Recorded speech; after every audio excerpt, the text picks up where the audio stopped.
Y'all know what it is. It's the Find the Boxer game. Purchase a box for a chance at winning $500. One of 54 boxes has a missing boxer inside. Purchase your box or boxes by Cash Apping $ usual 50/50. Include your box number, name, and email address. Your box number will be confirmed and sent directly to your email. Each box is $20 with a 1 in 54 chance of winning. Remaining proceeds will go directly to the LDBC meet and greet in Las Vegas.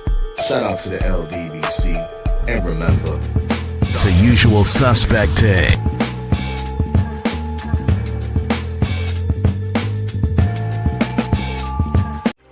Y'all know what it is. It's the usual suspect 650-50 draw. Buy your tickets now for your chance at winning half the pot. Cash App, $ usual 50/50. Tickets are on sale for $10 for one, $20 for 3 tickets, and $50 for 10 tickets. Put your desired amount, name or alias, as well as your email address, and your tickets will be set.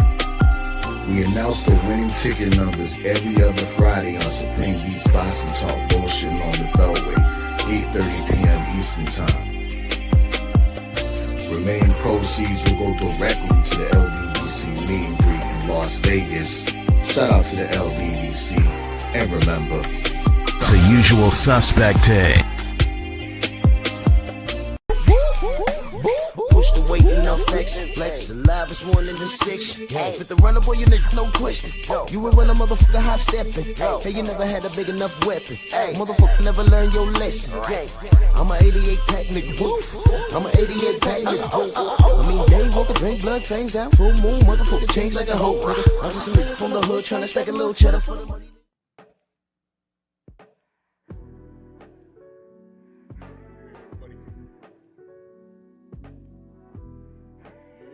Buddy. Got a lot to cover in such a time as far as the actual ladies fed white taste.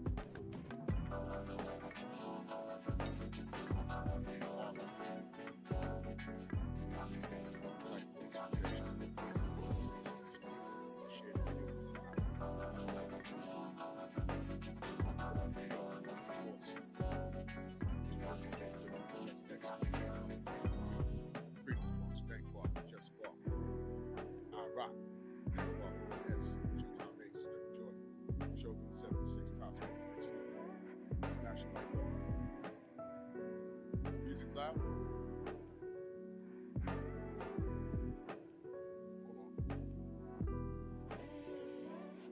How's that now? That's better?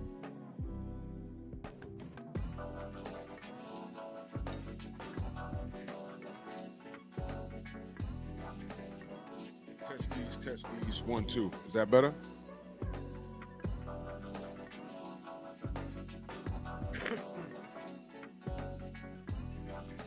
right, cool. You know, what happens is when you got a desktop, the family uses it, and, you know, when they try to turn the volume down on the equipment that I have instead of the YouTube screen, they F my ish up. I mean, and, you know, now I know I got to check it every time. Anyway, like the video, share the video. We are our own algorithm. Let's not leave it up to Miguel to do anything. All right. Before I get started, I was just on the sister Sugar Free Mars, her live stream. And salute to the queen. Y'all make sure y'all like and subscribe to her too. But I don't want to let any of you forget. Y'all remember Jaime Munguia Pop Dirty, right? Oh, okay. Y'all remember when they said he had 10 days to request that B sample? Did he do it? Or is it just going to go away? The reason why I'm bringing that up is because I just read somewhere, and I didn't do any real research, but they're already VADA testing Bud, which is fine, you know, because Bud is a clean fighter. But then when I was talking about it to somebody earlier today, they was like, oh, no, because it's that Victor Conti and that snack. And I'm like, oh, Snack. Forget the boxers, but snack athletes, it's not only limited to boxers. Has anybody that was on the snack program popped dirty because of the snack products? Let me know. Maybe I missed it. But y'all go ahead and test Bud as if he's not fighting Canelo, who popped dirty and was suspended already. Coming out of that goddamn camp with Munguia popped dirty, right? But Bud's getting body tested right now as we speak. You know what, man? Okay. But when I bring up race, it's always a problem, man. I need Bud to whoop Canelo ass like he stole something, bro. Whoop him like he was flirting with your wife. Whoop him like he threw a egg at your goddamn windshield of your car. Yeah, shots fired. I need Canelo to be like, you know what? This is it. I can't do this no more. Let's go, Bud. I just want to point that out. So salute to everybody. Smash my like button. Share the video. I'm a little annoyed I'm having a wonderful day, but I'm annoyed when I think of boxing right now. There was some great things that happened yesterday, but, you know, knuckle draggers just can't leave things alone. So y'all know me. Everything that I do and everything that I say is going to be supported by facts. And salute to my sister Cameron Fields in that super chat. Much love and appreciation. She says, salute, Drew. Working and listening today. I appreciate you. And keep pumping out those videos. I'm always there listening. Salute to you, Queen. Yeah, exactly. I see you, Eric Jordan. Give power to my nigger sword! And I'm on the job. So let's get to it, man. We had a wonderful night of boxing. First and foremost, I need everybody to salute our brother Nonito Donaire, the Filipino Flash. He was victorious yesterday. The fella's name he fought yesterday was Andreas Campos. Y'all may not have heard of him, but that's irrelevant because it was for the WBA interim bantamweight belt.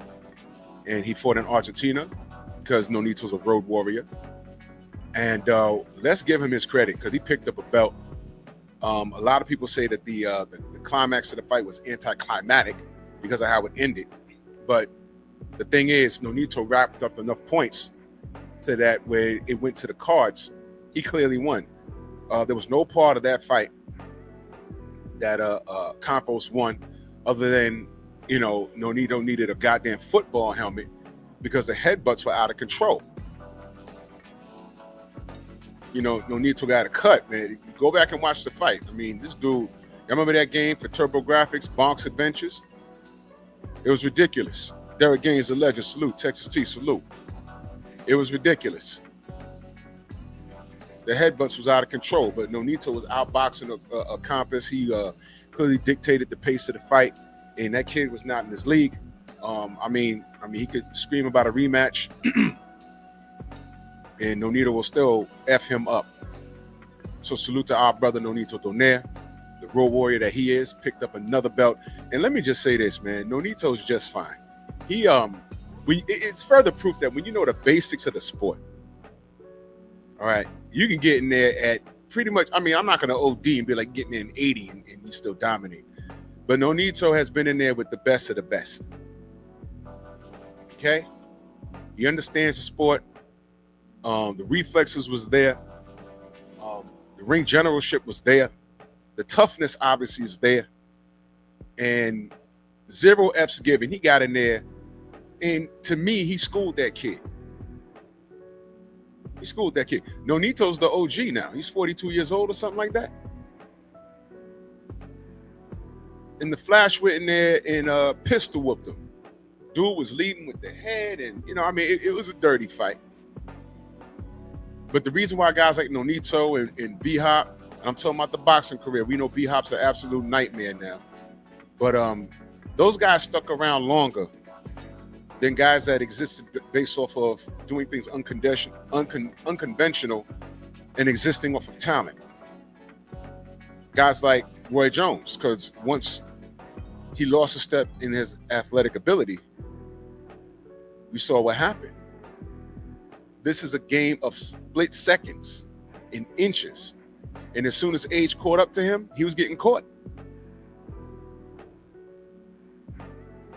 Guy like Bernard Hopkins, guys like B-Hop, they understand the basics. They know what they can do and what they can't do. And they make up for it in what? IQ in that ring. And that's what you saw yesterday. So salute to our brother. He picked up another belt. I'd love to see where he goes from there, but, you know, I'll find out, but I can't tell y'all until they say it's okay. So, yeah. Absolutely. Renzo, I see you. Salute. Tay-Tay. Dow Big G. Night Train. Salute. So our brother Nonito picks up another belt, man. So I just wanted to get that out the way. You know what I'm saying? Now, Teach, what up? Universal Truth, what up? Let's talk about Andy Cruz. He cruised his way to another victory. Yes, he did. We all saw it, did we not? Let me tell you something, man. Andy Cruz is nice with it. Andy Cruz is nice. I mean, you look at the record, and it's like, yeah, he has a below 10 victories. Those are the victories that we've seen. Olympics, and Lord knows what he was doing in Cuba. That's probably like 1,412 fights he's had in the ring, for all we know. Andy Cruz is here. Andy Cruz is a problem for anybody in this division. Now, Jackie says she doesn't like Andy Cruz. He's like 300 years old. Well, here's how we handle that, Jackie. If you don't like him, then Keyshawn Davis, your favorite fighter, needs to do something about this. See how that works? This is boxing. You're entitled to your opinion. But what we're not going to do anywhere in the realm of boxing is we're not going to switch up the facts. The fact is that he's been calling out Keyshawn Davis. The difference between him and Keyshawn Davis, other than the countries that they were born in, is that Keyshawn is put on his pedestal and he was properly marketed. But like it or not, this is his rival. The thing with Cubans, and I get it, people are like, well, we don't know how old they really are. My thing is this. I don't care. If they're old men, get them out of there. Show them that they need to go sit their ass down. I wanted to see what AJ could do with King Kong Ortiz a few years ago, when King Kong Ortiz was AJ's responsibility. And what happened? He never fought him. And Deontay had to pick up that. But never forget, King Kong Ortiz was Anthony Joshua's responsibility. They never fought. Because he's a southpaw and he'd have knocked the shit out of AJ. Any AJ fan, prove me wrong. They never fought. Shout out to Eric Jordan in that Strong House for almost 2 years. He says, shout out to Nonito Donaire for the win. He got the power and fury of the ninja sword. Heavyweight. It's the LDBC or nothing. Miguel is 100 man. Goddamn right. Then let him taste the fury of my nigga sword! ¡Ay, Miguel! ¡Miguel! Y'all just unloaded the magazine on y'all.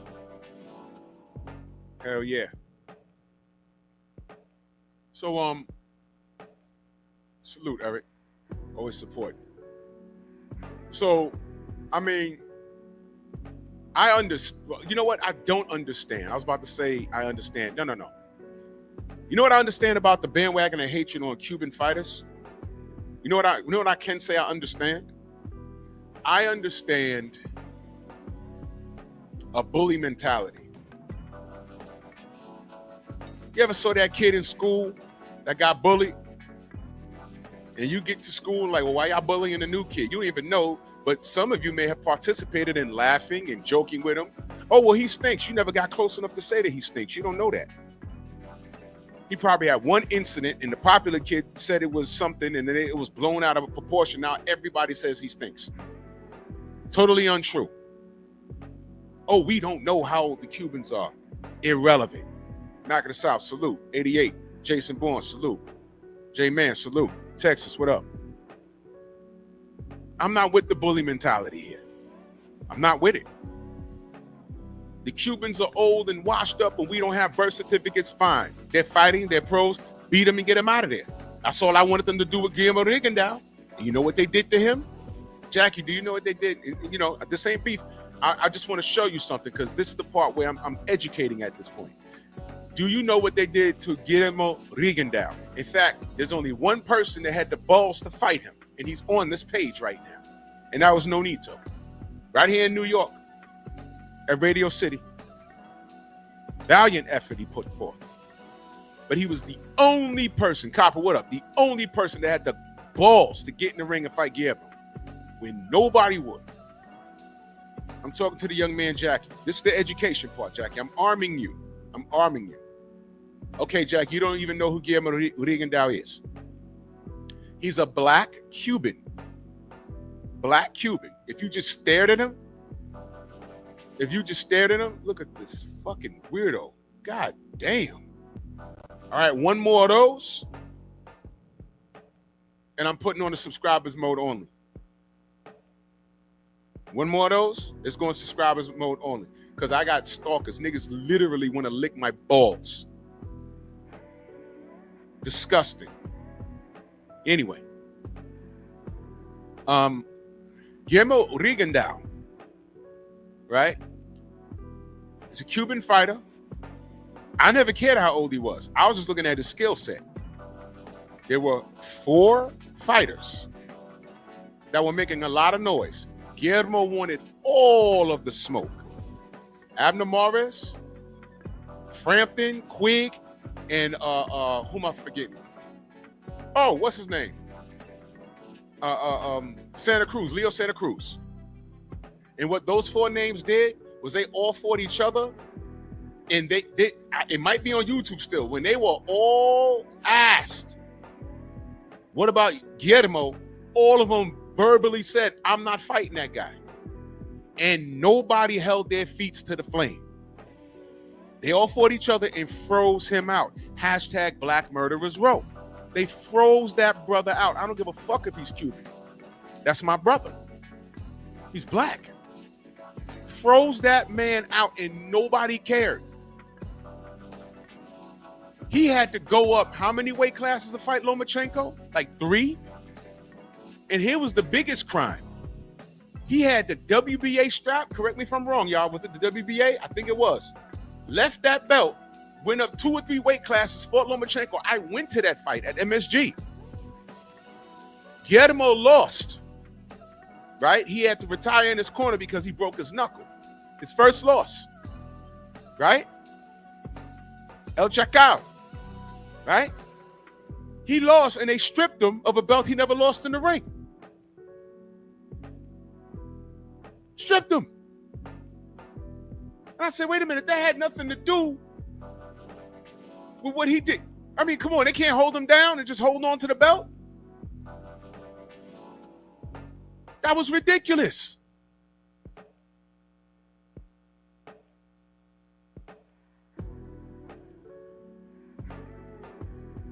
Guillermo's best win was also his worst loss. He beat Nonito in a fair one, right? But that was on HBO, and you gotta understand, Manny Pacquiao was still that dude on HBO. He was still that guy. So they had a lot of things invested in the Philippines, and Nonito was right there with him. But HBO, let me ask y'all a question. The HBO execs, you think there's any black people up there? And I'm asking this for a reason. How the hell do you market? Now, picture this, a white man looking at this and saying, look, I understand Cuba has a great history in fighters, but how the hell do we market a little black motherfucker that look like that don't speak any English, speak Spanish, right?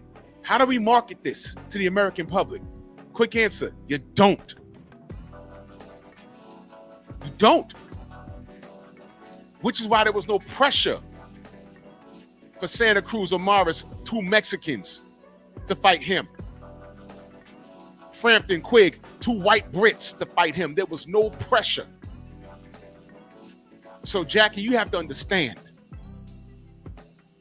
When you start talking about age, as a deterrent for a fighter not to get an opportunity. I don't play that. Not in boxing, man. If he's an old man and whatever the hell it is, then you fight him and get him out. You send him on his way. To me, when I read what you wrote, that's just another excuse. And if you want to get educated about the sport, you remove that excuse. Oh, he don't sell enough. He's too old. I don't like where he's from. I don't like how he looks. He got big lips, small feet, skinny legs. Monty Musa, my brother, salute. And if I miss you in the chat, know that I love you.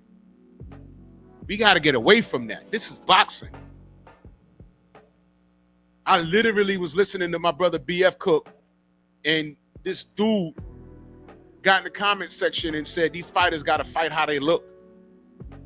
In other words, the pretty fighters ain't got to do much, but the ugly niggas you got to listen to it. There'd be a lot of strange individuals on those panels. And I'm like, I had to replay it and listen. Did he really say that? Yes. Yes, that nigga said, yeah, man, you know, this nigga pretty, so he ain't got to do that much. So he was like, wait a minute, so the uglier you are, the more work you got to do?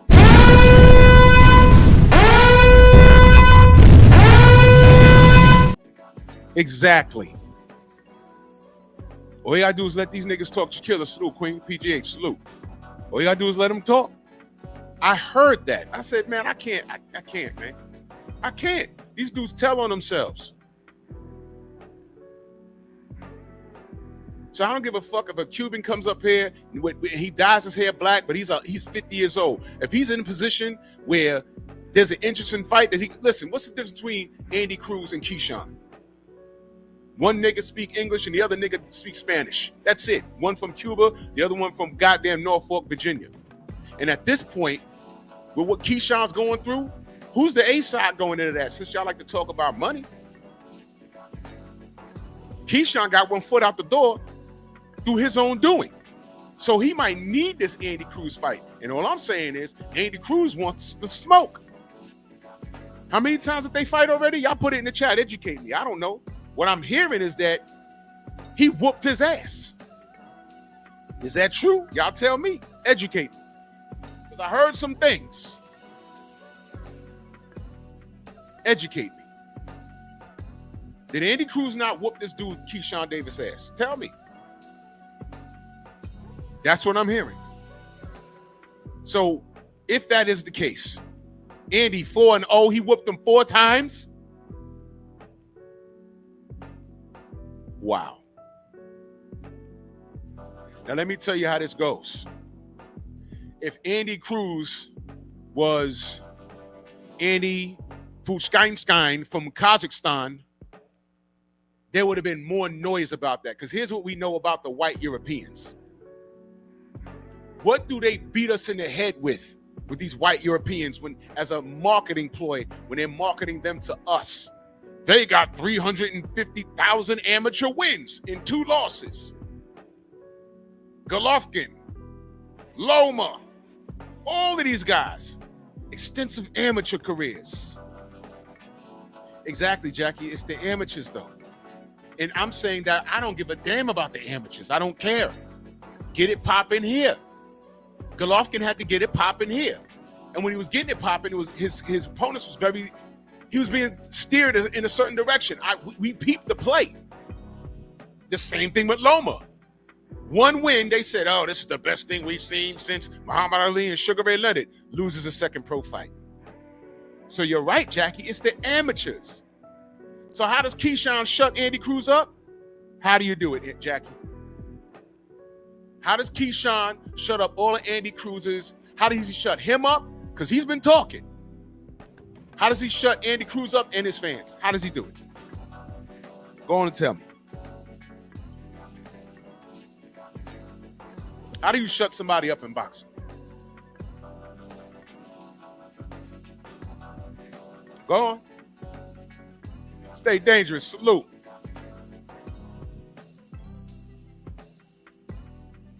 In the pros, Jackie, they got to fight.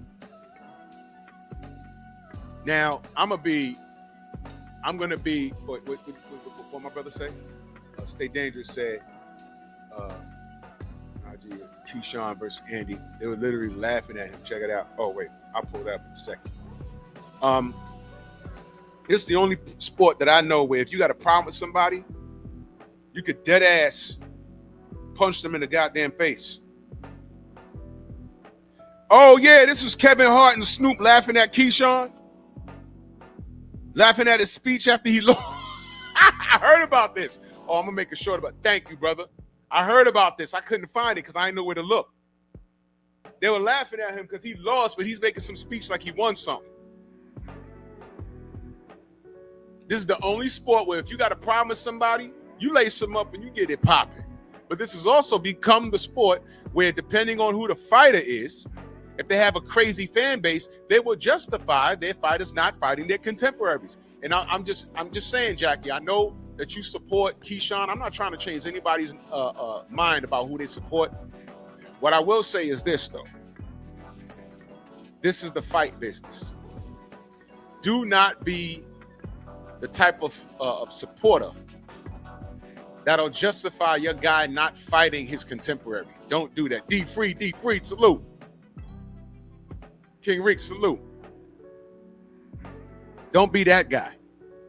If you think Keyshawn wrecks everything, then let him get the wrecking. That's all I ever say about all these fighters. Oh, you think your man's this? Your man? Oh, great. Let's see it. That's all I say. Because you might be right. You might be right.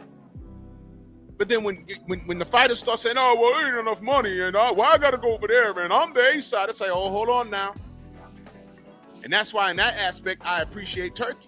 Because the money situation, anything that happens with him with money, fuck that. You ain't got to worry about that. You ain't got to worry about that. Get your bread. So the bread is done. Now what's your excuse? I never thought I'd hear someone say, well, I got all the money I wanted, but I didn't understand that there was only 10 people in the audience. A la Ryan Garcia. What? What are you talking about, bruh? These excuses are out of control. The International Quiet Storm, my brother. In that super chat, much love and appreciation. He says, salute, Druth, happy Father's Day. Happy Father's Day to you and every father or father-to-be in my chat. Salute. Fathers, stand up. Black fathers especially. Coach Hudson in the building. Happy Father's Day. So, Jackie, you could root for Keyshawn. I personally don't fuck with him, but you could root for Keyshawn, but you got to make sure your man stands on business. Because what happens is when they don't stand on business, people are going to look at you and be like, yo, what's up with you supporting this?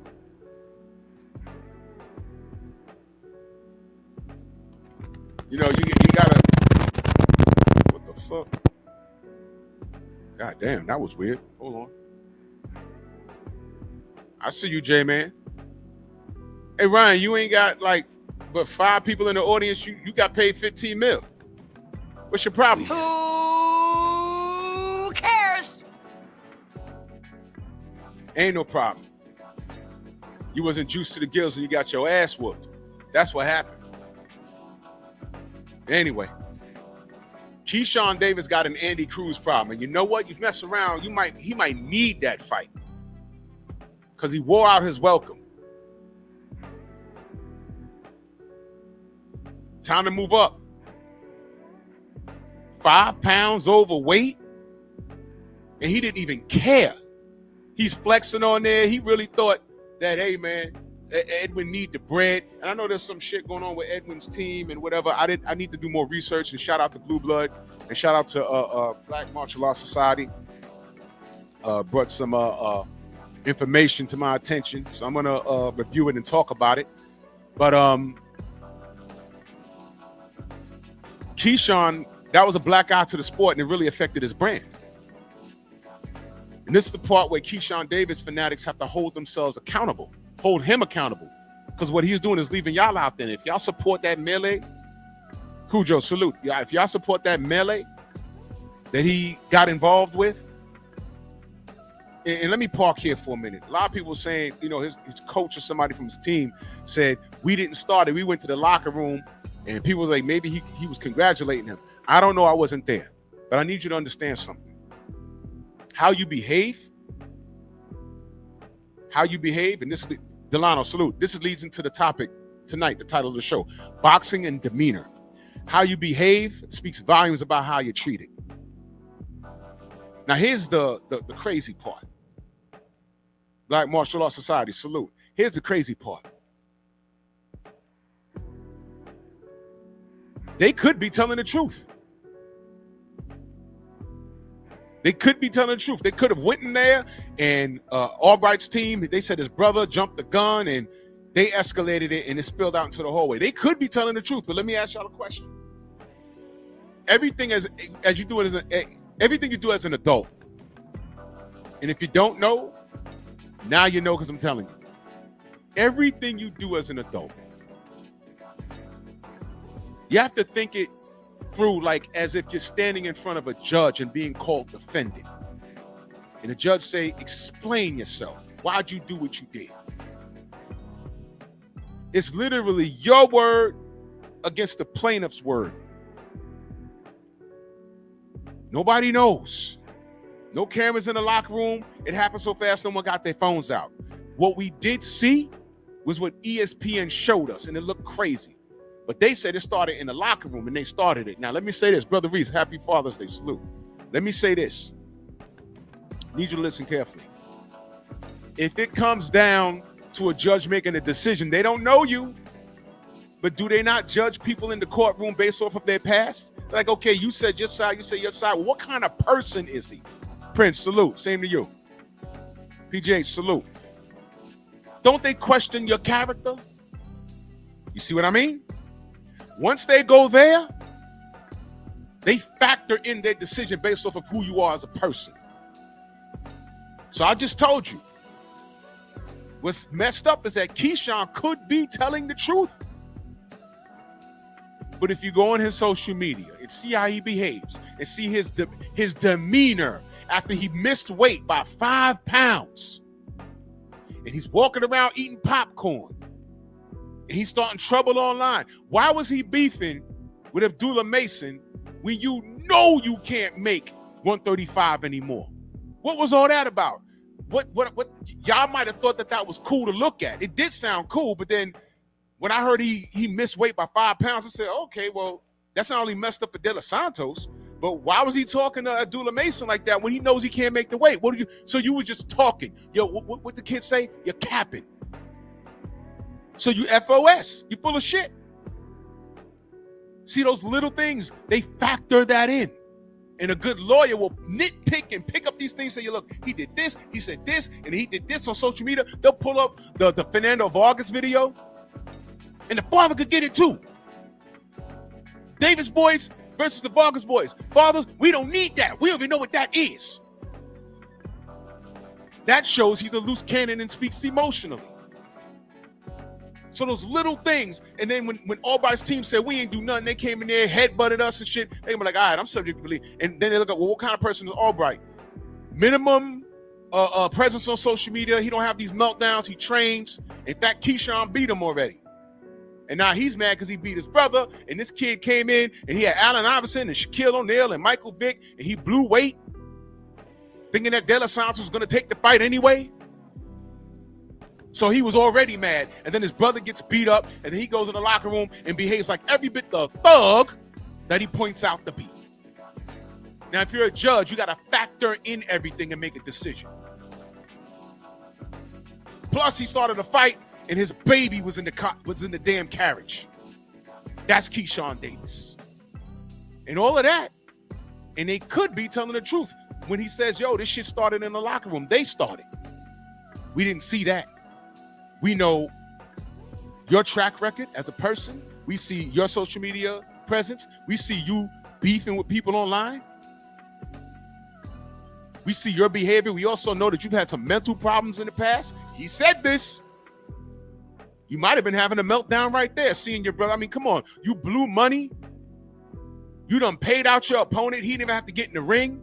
And then your brother fucked around and lost. Of course you was upset. Of course you went in there and started. And Keyshawn could be telling the truth. You see how your demeanor shows who you are? You see what I mean?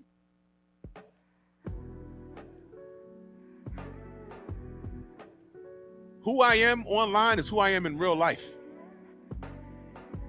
Nobody can go to my channel if I end up in court and be like, well, he did it because look at what he said online. Okay. I said this shit in the street. What do you mean?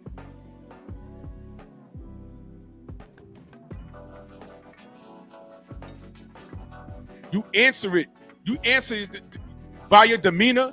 You answer to it in some way, shape, or form. Keyshawn is a fabulous fucker. That's right. He paid Edwin all that bread. I don't know what the amount was, but he got paid just to show up because Keyshawn couldn't shave off 5 pounds and had no intention to do it. And I heard that he might get sued because of that. The intent. It was intentional. He didn't even try to make weight. So, Jackie, I mean to sound long-winded because I'm doing a show here, but you have to monitor who you support. I say this about Keyshawn. I said this about Floyd Mayweather. I said this about Tank. I said it about AJ.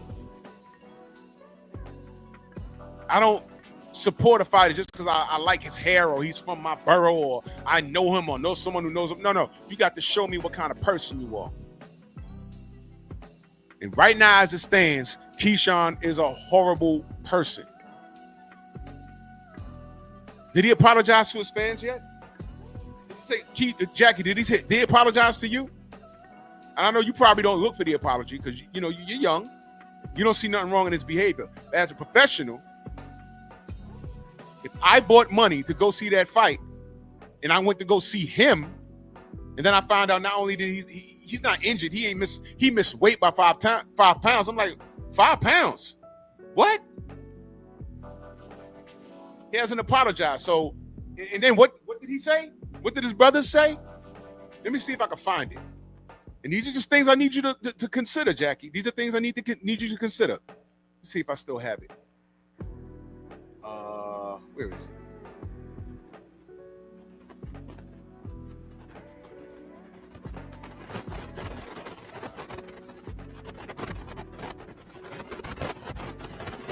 Damn, I got so much stuff here.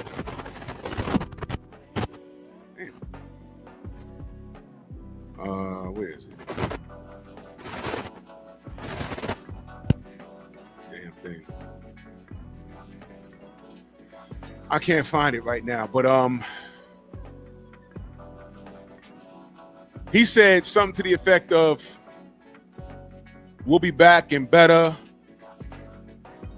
and we're doing it for our people, not y'all, meaning, his immediate camp, his family. In other words, he don't give a fuck about the fans. Now, I need you to let that sink in.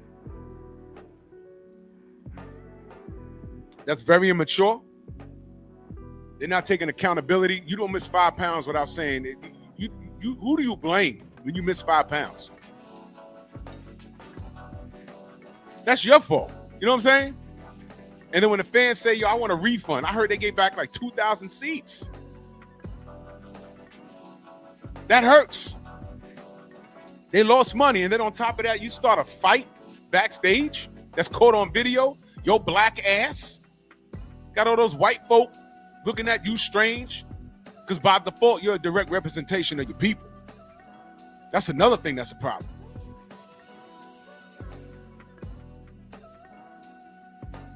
And look at us. You never apologized. I don't know if he has a big enough fan base that won't hold him accountable, but who cares? They I don't know what the deal is. They talk about suspending him. I don't know what that's about. I'm really not checking for him like that. He never apologized to his fans. It's like, yeah, I came in overweight and you had to get, I gave back 2,000 seats. So what? AI on his birthday, Michael Vick, Shaq. And you do that. And your brother got his ass beat. And you start a fight backstage. Trey Will, salute. And this is how you treat your fans? And it's everybody else's fault but his? Demeanor, character, he has none. Zero, zilch, zip, nada. I don't trust him. So now Andy Cruz is calling his name. I don't give a fuck if Andy's 304 years old. He got to deal with that. I'm gonna tell you something else. You go in there and fuck around and lose to Andy Cruz, what happens? See, now with him, you got to be careful because now he can't make weight. Is his next fight at 135 or is he gonna go to 140? What is he doing? And I'm gonna tell you something else. He don't have privilege enough like Ryan Garcia. Ryan Garcia, what weight does he fight at, by the way? Is it 35, 38, 42, 30, 137? What weight does he fight at? Don't matter. Because what belt was he pursuing? Doesn't matter. Because people like to watch him fight, but he does need a dance partner because Duarte, no one cares. They only care when he's fighting a big name. Tank, Devin. Keyshawn don't have that privilege at all.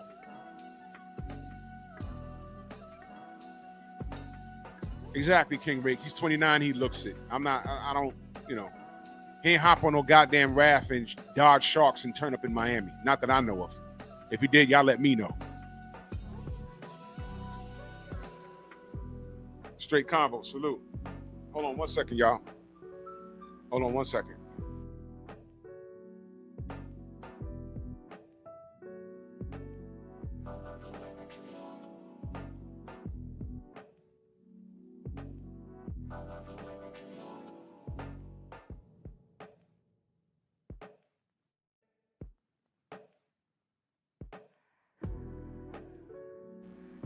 Hold on 1 second.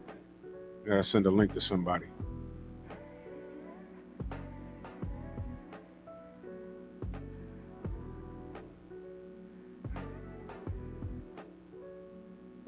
Okay.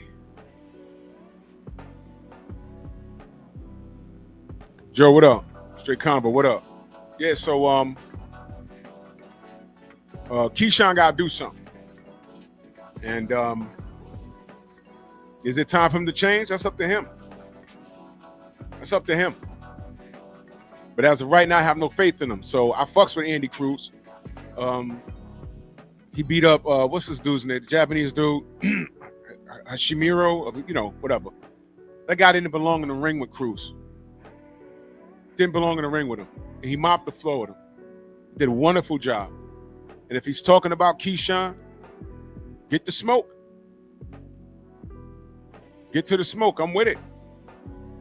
Get to the smoke. In fact, I think Keyshawn needs an Andy Cruz fight. There's no light work. He's been talking, right? The businessman, right? Hold on.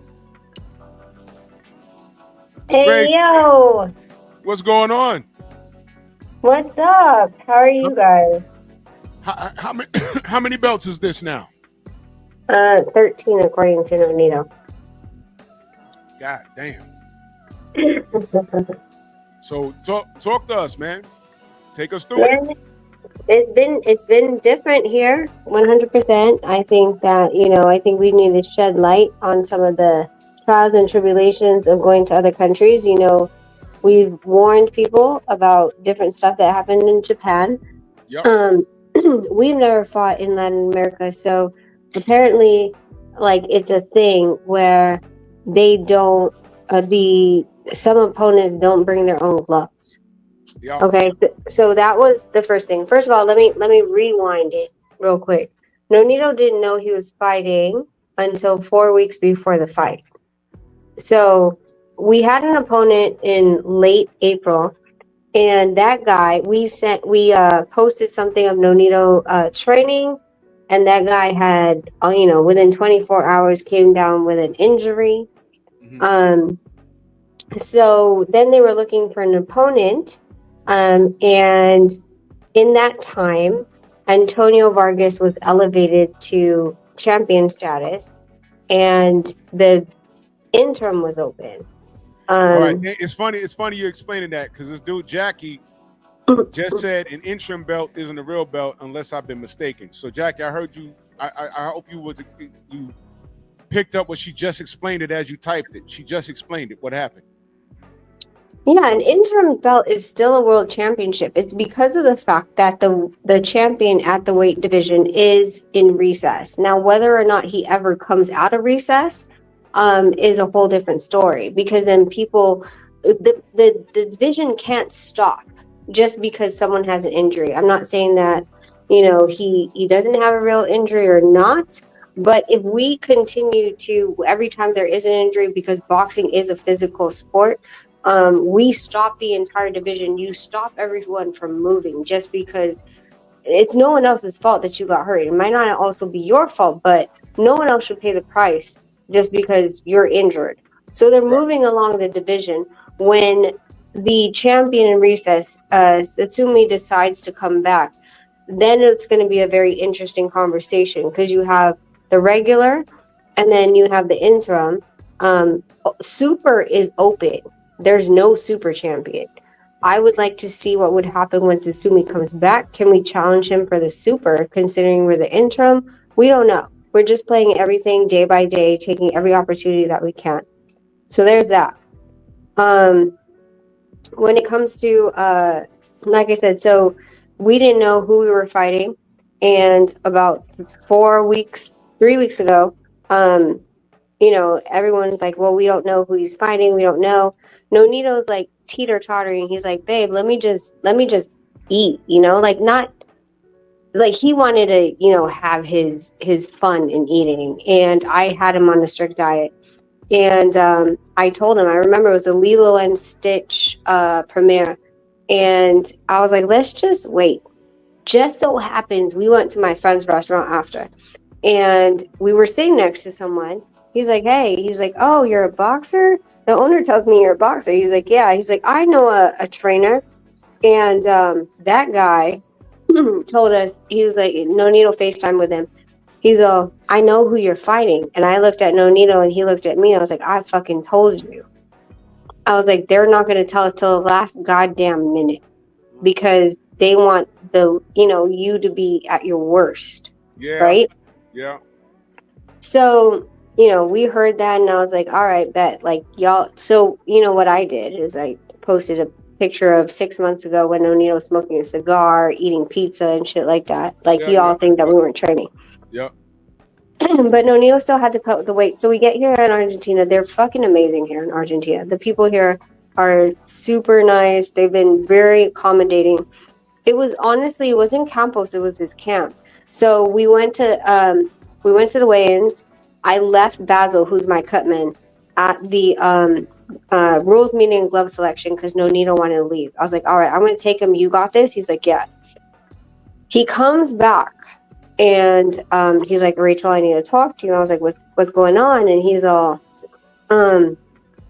they took our second pair. So in case you guys don't know, what happens is when you go to a fight, you bring whatever color gloves you're wearing, you bring 2 pairs. So if you're going to wear blue, you bring 2 blues or 2 blacks. And the reason for that is you open up both pairs and you select the best pair. Now that could be the left glove from the number 1 pair and the right glove from the second pair.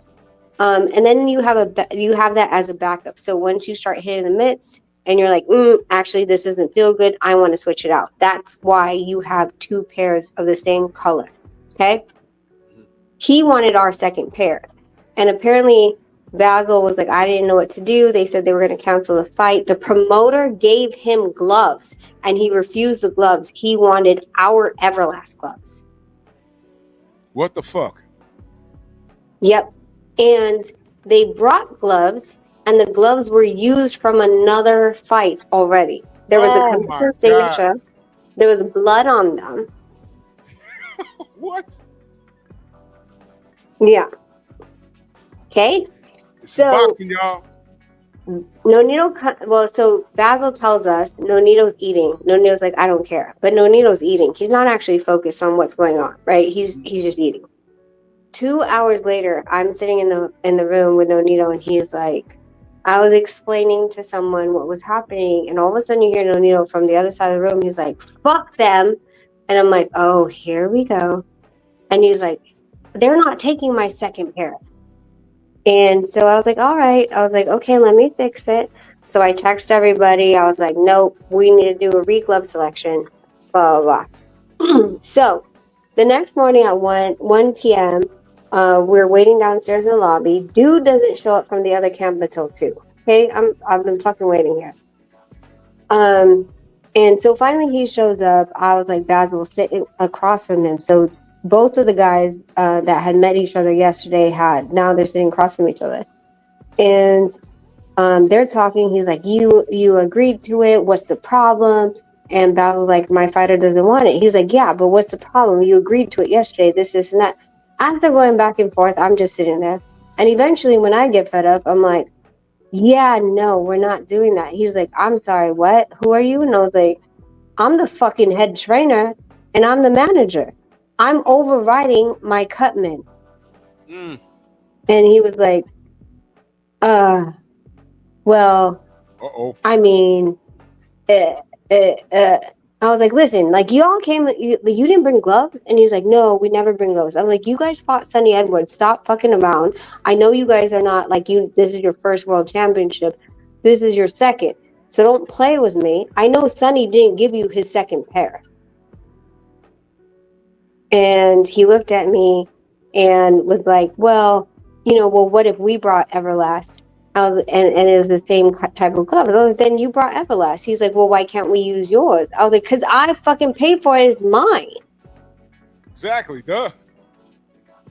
And he was like, well, what if I pay you? I'm like, yeah, that's about $10,000 per glove at this point. He's like, it's not that much. And I was like, well, supply and demand.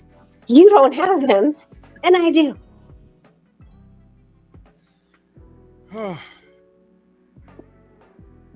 So eventually what happened is he did use his used gloves. Those rivals were used already. The ones he had in the ring. Now, why would he do that? We checked it. They weren't skinned. They weighed the same. So I was like, all right. I mean, besides the fucking blood that's on it and the commission signature from before. Apparently this is the thing that we didn't know in Latin America. And so we did that. He couldn't use our gloves. We had both Everlast in our corner and he had 2 rivals, which were used. And then we did, yeah, hi. And then we did wraps. And I guess they were dogging one of my corners because I sent one of my corners over there. And they're like, man, they were looking at me nasty. I was like, fuck them, whatever. Go through the fight. Everything happens the way it was. Nonito says he can't see. He comes over to the corner. He's like, am I good? And I was like, I think on the cards you were up. You should be fine. He's like, I can't see. I was like, okay. As this is going on, the reason why the scorecards were taking so long is their corner went behind the telecast. So imagine a corner going behind Tim Bradley, pressing for the replay. The telecast is not deciding. What? Yeah, they wanted to see the replay if there was a headbutt. So they were trying to press that. But there was other guys in the ring. And the other guys in the ring were 2 feet away from me because the head table is 2 feet away from the corner. And so there's a guy that was looking at me, he was pointing at me, he's like, it's a fucking punch, this. And I kept quiet because in my head, I'm like, if I get in the ring, because I'm just right outside the rope, I'm standing on the rope. He's in the ring. I'm thinking, I was like, if I go in and I get in his face, and then my whole team's going to come in to their whole team. And it's going to be a fucking all-out brawl. You know what I mean? Like, that's why, so when Nonito won, I was like, people were like, why weren't you happy? I was like, I was happy, but I was really cognizant about who the fuck was around, who was giving me jabs. Because I'm like, fuck you people. Like, why are you yelling at me? Like, I was like, let's just go to scorecards. Like, let the scorecards tell the story. Like, I have no, control over that shit. Why are you yelling at me, getting in my face? Well, dude was getting outclassed, and what he was doing in the fight, man, that shit was on purpose, man. How many headbutts did you count? I counted 4. Yeah, I counted 4 too. Yeah. Yep. Yeah, he was outgunned, man. He was outgunned, and I was just telling the audience earlier. I said, look, Nito has a real basic understanding of the sport, and that kid was way out of his league. and there was nothing he could do Yeah. to Yeah. trump what Nonito was doing. Other But than that's why they dirty were trying to tactics. push that. Yeah, that's why they were pushing that. They were pushing for a TKO based on the fact that Nonito couldn't see, and they were basing it off a punch. And so that's why they were pushing it so hard, because they knew that they were losing on the scorecards. And Yes. honestly, the reason why Nonito had no expression when the scorecards were read was because it was read in Spanish. So Nonito was like, I don't fuck, they're saying my name, they're saying Campos' name. I don't know what the fuck they're saying, you know? And I'm trying to tell Nonito the entire time, I'm like, babe, I'm like, look at me, I'm like, you won. And he can't see me. I'm gonna send you, hold on, I'm sending you right now the pictures of how bad Nonito's eyes. Like, because everyone's like, it's just a headbutt. No, it wasn't just that shit was bad. Yeah. That was bad. And that's the thing, is that they're like, it's from a punch. I'm like, if he landed the overhand, I'll give you that he landed the overhand, but that would have been to the left side of Nonito's face. I just sent it to you. On the text? Yeah, did you get it? Yeah, I got it. Oh Lord. Mm-hmm. Nah, that's bad. And that wasn't even a punch, man. No, and that's what they were trying to argue, that he stopped it based on the punch. And I was like, how hard was your punch?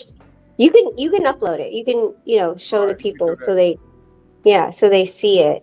Yeah. Salute the Nada 86 in that super chat. This is salute Drew. Salute to the mighty LDBC. Salute to you. Let me upload this so the people can see the shit. This is bad. Hell. Nah, because when he headbutted him, that shit bled immediately. I'm like, damn it.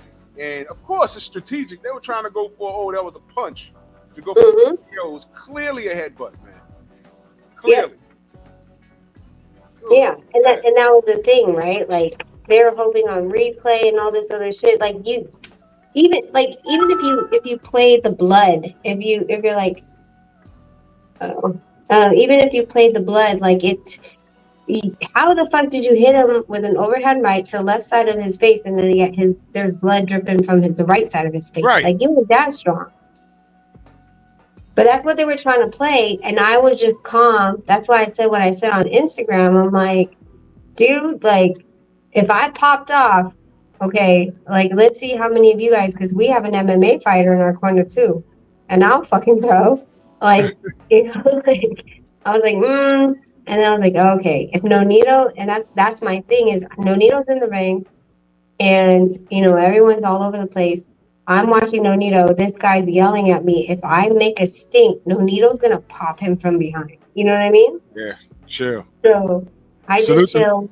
Salute the Freedom's March in that super chat. Much love, my brother. I got the picture. Thank you so much. Sugar Free Mars, salute, Queen. Look, y'all. That was a headbutt. If you watched it last night, that was a headbutt. I'm like, damn. Look, now look at this. That was a headbutt. Now, if they push for that, saying, hey, that was a punch, then they can go for the TKO. But if the replay, there was no getting around that, man.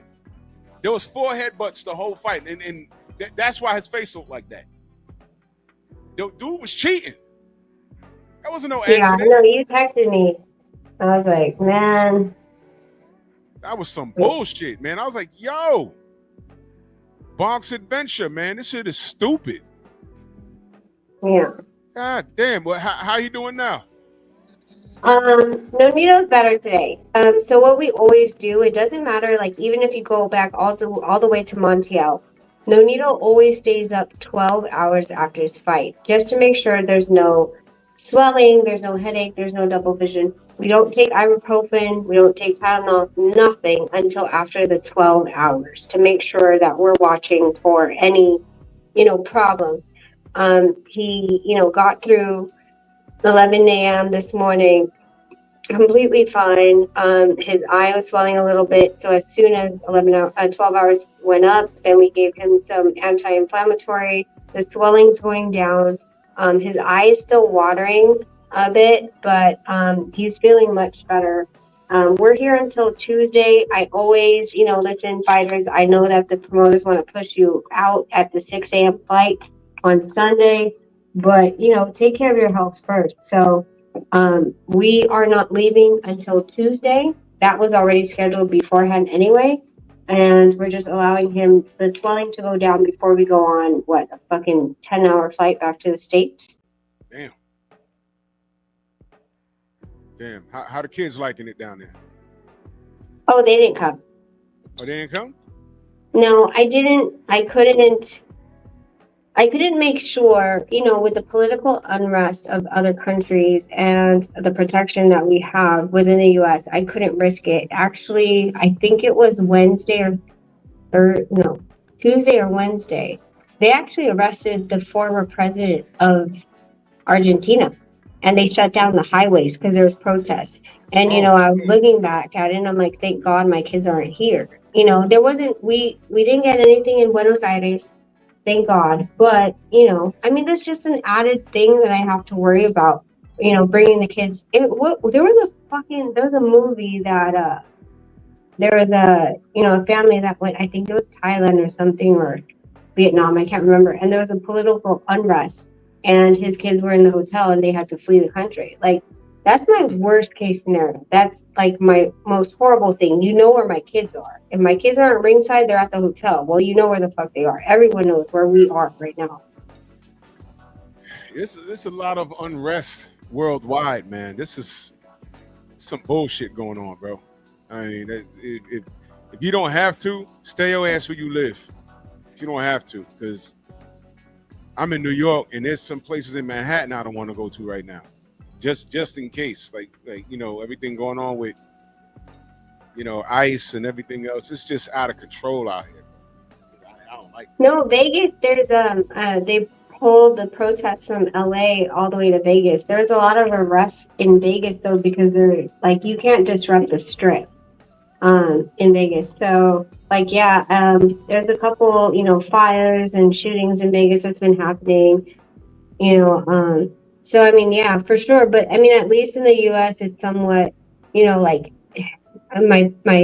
whole family's in the US. We can go and run to another state.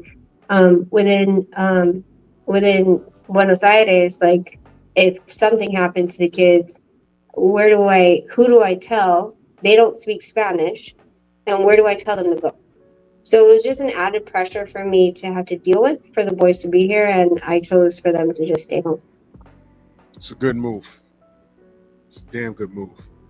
So speaking of good moves, what's y'all next move? You know what? It's funny. We talked about it before the fight, and me and Nonito agreed, like, aren't we just doing this for fun at this point? Like, our ER Radio Hall of Fame?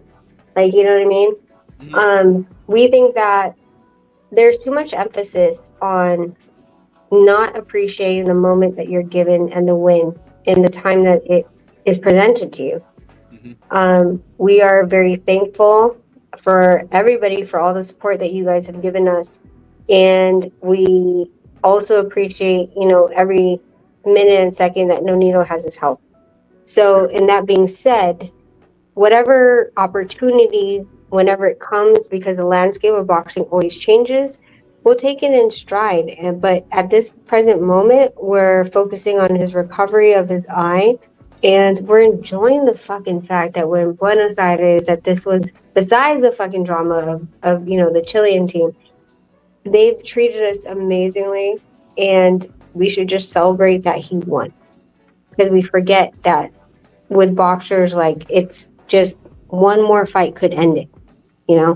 So I think that's the message that Nonito wants to portray at the end of the day, is that you always have to just appreciate the moment, appreciate the conversations, because one day these conversations aren't going to come. Like, you're going to call me and I'm not talking about a world title anymore. It might be another fighter, but it might not be Nonito anymore.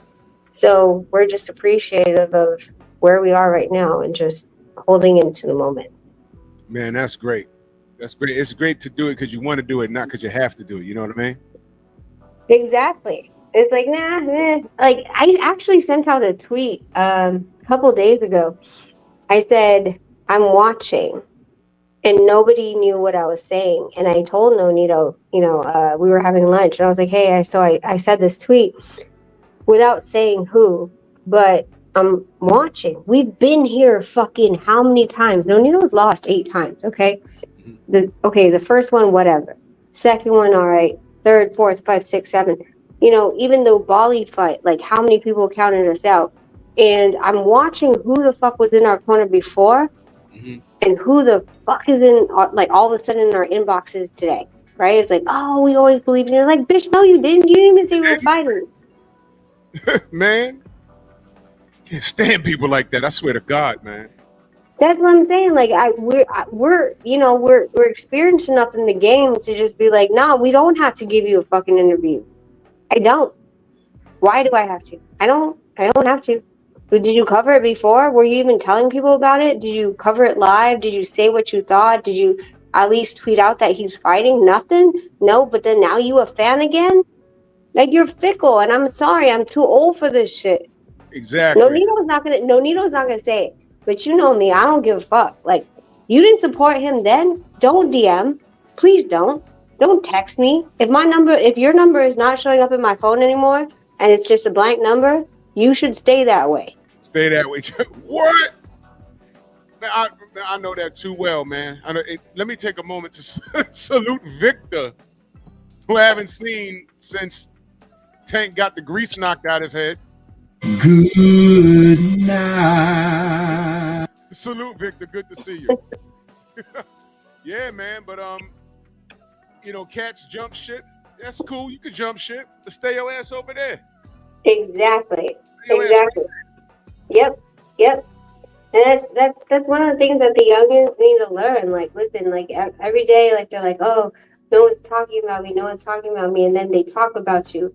And let's just say you have a mishap, and then no one's talking about you again, and then they're back in your corner. Like, you need to look at those people sideways. You know, we've been blessed to be able to have the career that Nonito has and the opportunities. That's not always going to be the case. But I mean, I look at Manny. Like, it sickens me that the fact that when he lost against Ugas and we had seen him so many times, there was no one around him. Now he's fighting again. That fucking hand is out. They're looking for that money that that the per diem he gives and the blessings from his own fucking purse to sustain other people. I'm like, y'all, where were you guys? To be honest, he was going for senator. Did you guys tweet? Did you guys support him? Did you guys say, like, hey, he's a great guy, you guys should support him? Did you post his campaign? No, you fucking didn't. Y'all waited for his downfall. But then now that he's fighting again, y'all are tagging along? Stop. You know what, man? And let me talk to the men. Men, you know the women you really want to keep around? The chick that you met when you ain't had nothing. I mean, you had negative 13 cents in your bank account, you lived with your mama, and she was there the whole time. If you work hard on touch a mill and she around, don't. You better keep that woman right there. If she was with you when you was broke and stinking and your teeth were crooked, now you got your shit together, that's a keeper. BFTB, salute. That's a keeper. You underdig? Man, this is horrible. I remember Sergio Martinez said when he knocked out Paul Williams, his phone would not stop ringing. Yep. When he lost to Miguel Cotto, the only person that called him was his mother. Yep. I mean, that is some bullshit. That's the game. Bullshit. That's the game, though, bro. That's the game, and it's the saddest game, and we're just too old to even play it anymore. We're like, you know what? I don't care. If you don't fucking report it, I don't care. Doesn't matter to me. If you do or you don't, just don't ask me for a fucking interview later. At all. Fuck At that. all. And what are you gonna do? Be like, well, he's being an asshole. I'm not talking. Dude, like, everything that you guys have asked from Nonito, he has given. That's right. Hey, who are you gonna fight next? Nonito's always taking that throne. He's always taking the mantle, and he's died on his shield if he had to. But the people who wanted him to die on that shield weren't there to make sure he was uplifted after. So I was watching. I was like, you can go fuck yourself. You go fuck yourself. You go fuck yourself. I don't care. You know what, man? And you see, this is what people don't understand. They really don't understand. This is a dangerous ass business, man. you got to be a special kind of person to choose to do this for a living. And when you get to where a Hall of Famer gets to, like Nonito, you know, I mean, I want everyone to understand, even in those wins, I'm sure at some point, maybe a fighter might not say this out loud. You would know, probably, I don't know, because I've never asked. But I've spoken to fighters and they told me some dark shit. Like, yo, I won, but I went home and felt like I was going to die type shit. You know, and it's not cool. It's not cool. So to do this, you have to be a special kind of person. And I respect fighters that do this. I really do. I do get annoyed when they make some certain choices, but this is a dangerous, dangerous sport. And when these fighters take time out to give me an interview, to talk to me when they see me in the street, you know, I really appreciate that. I really do.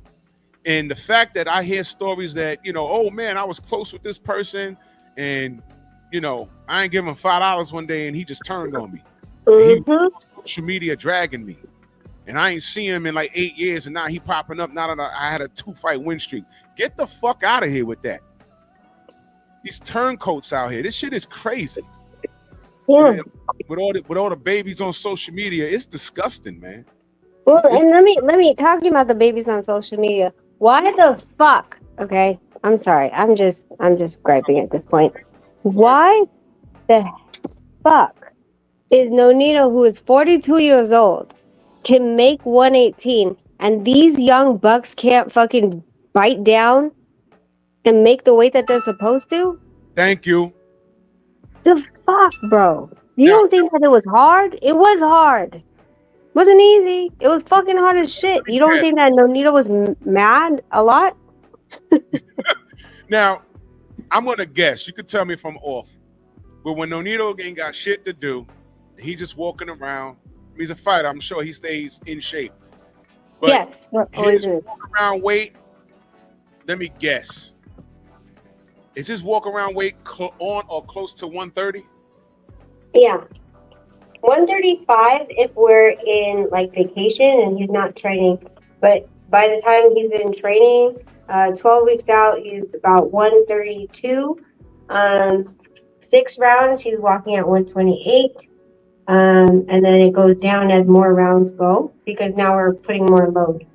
But yeah, he's only walks at, like, you never seen Nonito fat. So the man made 118. Yes. All right, so I wasn't trying to say names, but yes. No, we can say his name because these YNs ain't got no filter, so fuck it. Now, if I paid money, right, and I'm gonna tell you something, I almost did. I said Virginia's only 4 hours down I-95. I got time. If I bought a ticket and got down there and then found out that this YN ain't make weight, I'm pissed off. 5 pounds, man? How unprofessional is that? And then you want to go start a fight for ESPN. You did have a fight, but it was backstage because your brother got his ass kicked. So we talk about professionalism, all right? Your demeanor. You see, Nonito is the epitome of a professional. He's for OSDT. They showed y'all what a VADA test looks like. All of these things he's done, he's paid the price. And these fighters, when they go into camp, they're paying a price. See, you guys, and I'm not talking about you guys necessarily in the chat, when a fighter says, oh, he missed weight by 3 pounds, by 5 pounds, they say, oh, it's only 3 pounds. No, it's not. That means he didn't drain himself like his opponent did. He didn't pay the price. That's what we did about Ryan Garcia. Ryan Garcia was about 175 pounds when he fought Devin the next day. That's what I'm saying. 3 pounds turns into 20 pounds the next day. I'm telling you that Keyshawn Davis, it was 5 pounds. It was supposed to be at 135, 5 pounds. The next day, he was going to be like 155. And he was going to kill Dennis. That was attempted murder, y'all. Do y'all understand when I say things like that? When these guys pop dirty on a substance that's on a ban list and all you can say is, oh, it was only a billionth of a gram. No, the fuck it's not. That's what they caught. But what was in there was more than that. But they caught it, and thank God they caught that much. Oh, that car's broken down. There was a billionth of a gram left. Well, that means it was a full tank at some point. You guys are like ridiculous. Watch this, Rachel. How do you inject, and why would you inject a billionth of a gram of ostarine in your system? How do you even measure that? You don't. It's a washout. It's a complete washout. It's like when you rehydrate to make sure that you're flushing out all the imperfections and impurities. That's what you do. And Right. so, like I said, and I wanted someone to do this. I couldn't get anyone to do it before. But when we talk about a billionth of a gram, well, a trillionth of a gram was found in the supplements. Okay. So how many, like if we talk about a trillionth of a gram, how many grams of this shit did he need to take to pop for a billionth of a gram? That's what I'm saying. Including digestion. Like, okay, so there was a trillionth in there. How many trillions did he need to take to hit for a billion? Like, what are you, like, it's fucking math and science. But see, there you go talking logic. Yeah. Logical. None. There's a lot of these fanatics are not logical. They just hate a certain fighter. Guys are assholes. Well, I think I think it's a combination of hate is one. But I also do think that it's hypocritical because your fighter could do everything possible. And they're just going to find something to make sure that you have an excuse, okay? So I've seen some stuff on Instagram, I've seen some stuff on Twitter, and they're like, yeah, well, Nonito should retire, blah, blah, blah, blah. And Nonito never made the excuse that he was out for 2 years. But, but Ryan Garcia can fucking say that he had a layoff, which wasn't a layoff, he was suspended. Where Nonito has been trying to get a fight, and all these people that keep saying Nonito's old don't want to take a fight with him. Wow, that sounds awfully familiar. He's old and washed, but nobody want to fight him? Mm-hmm. Wow. Makes sense, right? Does that make sense? Oh. There seems to be an ongoing theme here. If the dog is old, get in the ring and put him down. Yep. Nobody will do that. Nope. Amazing. Nope. Yeah, that seems to be the ongoing theme. Well, thank you for pulling up on me, Queen Rach. I appreciate it. Of course. We're going to go out and, explore the town. It's weird here because Sundays, things are closed. It's a very Catholic place. Yeah. I know what you're looking for. No drinking. It's Sunday. Relax. No, I'm looking for a drink. Shut up. I'm already looking for a drink. And you tell my birthday, brother, get well, and we'll see you in Vegas. 100%. 100%. Love you. Thank you guys so much for your support. Thanks, Drew, always for being family and not a fan. Absolutely. We love you too, man, and I'll see you soon. Thank you so much. All right. Bye. Later. That was the Queen, Rachel Donea, and salute to my brother, Nonito. Me and him share the same birthday. Now, I know I saw your comment, Jackie. We're going to get to Africa because I done cooked on, bottom line, in closing, we need Keyshawn versus Andy Cruz should be next because there's no light work at this point. He's been talking way too much. And so is Andy. And the only way to solve it, they need to get in the ring. Andy got 4 up on him. And if it's just an amateur thing, cool. Let's see it. So now let's get to the main event. Africa. Well, you know what? I don't call him Africa anymore. It's Richardson Apartheid Hitchens. Because I'm done. I'm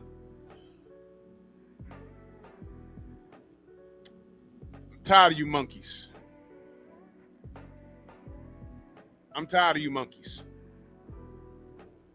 All right, we talking about Africa.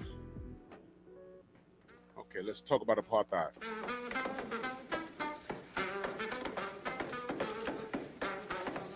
I'm sick of y'all's ass. In the 140-pound division, a couple of the title holders that are out there right now. Teofimo Lopez here, watching this fight from ringside. What do you want to do next? I want the big fights. After my last fight, I called Teofimo out right away. Obviously he got other plans, so I don't know what's next. But I'm looking here at the camera. Devin Haney, fuck you, nigga. Let's fight. Devin Haney next. Devin Haney and Bill Haney. New York, stand up, baby. We here, baby. Shout out to everybody that came out to the fights. Everybody that bought the fights. Me and Teofimo next. I got rid of the job he couldn't get done.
You know, I've been producing, about the time of salute, I've been producing a new monkey video, and every time I think it's almost done, one of these YNs do something different. Now I got to add you.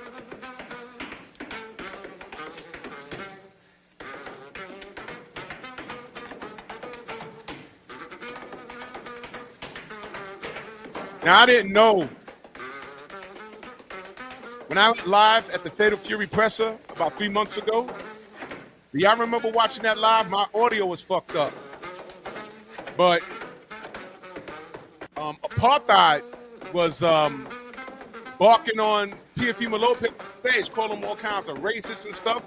And I actually went up to him, and I didn't know my audio was fucked up. But if y'all remember, this was me going up to him to give him props. That's me, that's him, this little motherfucker right there. Well, he little to me. I dap it up with him. I tell him pretty much, keep your foot on his throat. Don't let me get away with that. Whatever monkey wants a banana. Him and his man was screaming on Teofimo. Everyone was looking like, yeah.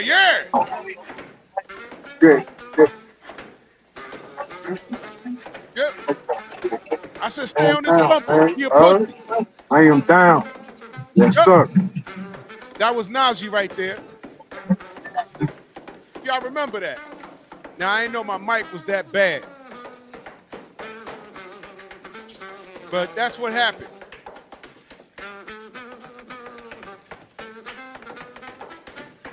I don't trust these niggas. He was just over there screaming. Yo, what's up with that racist shit? This banana shit. And Tio was on stage. He said a banana joke right there.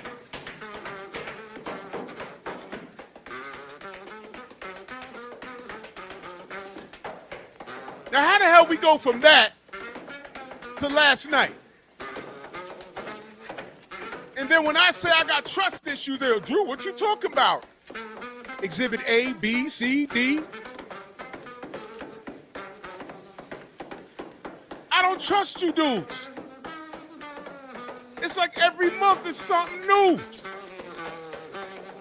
Why are you hugged up with Teofimo? For what? For what? What?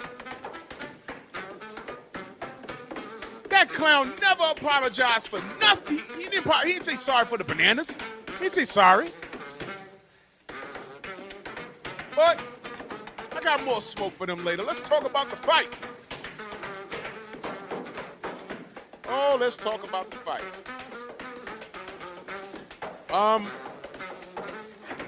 He dominated George. Now here comes the truth. And y'all can take it at discredit if you want to. Don't care. But stop me when I'm lying. Did he dominate George Kambosos? Yes. Was there any part of that fight that George won? Maybe one round. Was he ever in trouble? No. Did he stop George? Yes. Was it a dominating performance? Yes. Apartheid fans, y'all feel good so far? Okay, now. Ready?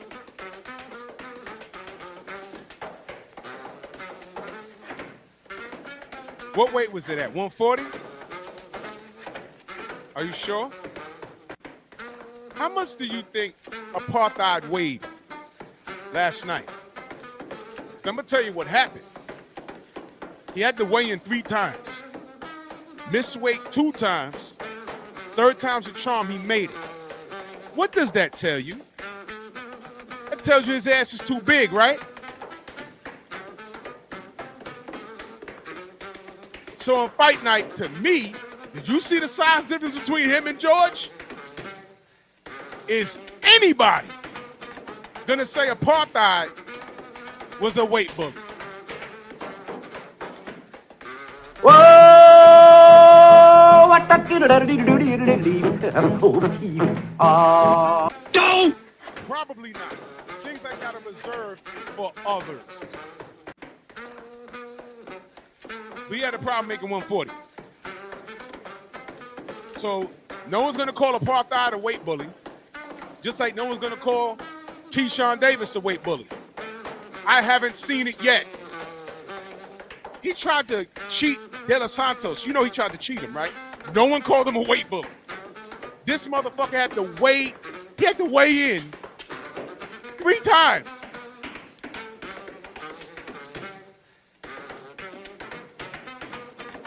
What's with you YNs not making weight? Nonito's 42 years old. Walks around at 130, 135 and made 118. What's wrong with y'all?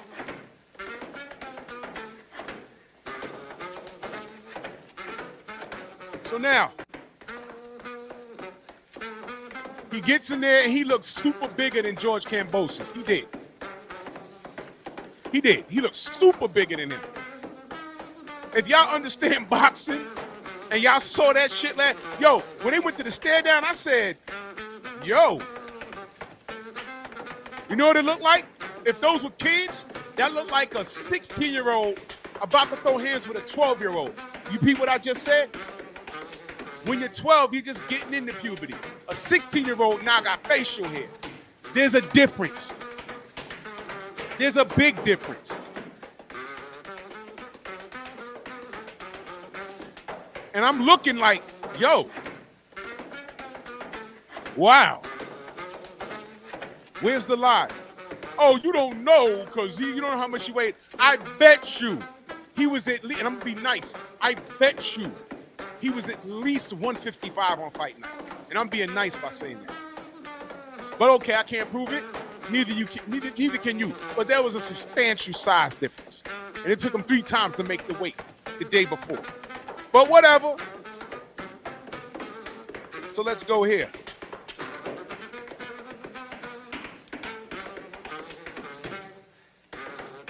Is George Kambosos not Devin Haney's leftovers? Whoa! Don't! Is George Kambosos not Devin Haney's leftovers? Whoa! Don't! Is George Kambosos not Vasily Lomachenko's leftovers? Whoa! What? Don't! And Devin Haney was draining himself to make 135 that whole time. How many times did Devin Haney miss weight? Whoa! Don't! How many times we heard about Devin Haney having he missed weight and then had to get back on several times? How many times we heard that? If he did, y'all let me know. Educate me, because I don't recall. Did it happen once, twice? Educate me, because I don't know. I'm assuming it never happened, because if it did, y'all don't let me know about it by now. Because every time I say, yo, Shakur missed weight. Oh, Tank missed weight. Keyshawn missed weight. Now it took Apartheid 3 times to make weight, and that's at 140.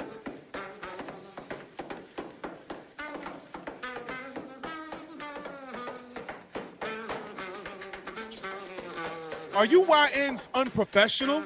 That's what it sounds like. Boxing and demeanor. That's the title of the show. Y'all not making weight. Nonito's 42 years old, old enough to be y'all niggas' fathers. He makes weight. The least you can do is be professional. Y'all can't do that. Y'all too busy literally. Didn't Keyshawn tell Andre Ward, and shout out to Champ Side because I saw it and I just didn't care to talk about it. Didn't Keyshawn tell Andre Ward that when he got caught with the weed, that wasn't the first time he smoked weed, that was just the first time he got caught? I'm talking about smoking before a fight. Didn't he tell Andre Ward that? Demeanor. This kid been unprofessional. And right now, Sunday, June 15th, 2025, it's a whole week and some change later, he has not apologized to his fan base for not making weight. He has not apologized to Edwin De Los Santos' team. What is his demeanor? So what I'm letting y'all know is that there's a track record of these YNs being unprofessional. You see, y'all call yourselves YNs? Y'all did that. So I'm gonna hold you to that. You dominate a fighter that was washed up. That's what you said, because when Devin beat up on Vasily Lomachenko, you know what y'all tried to say? Teofimo did it first. No, he didn't. Because Loma started fighting at the second half of the fight. Teofimo got away with one.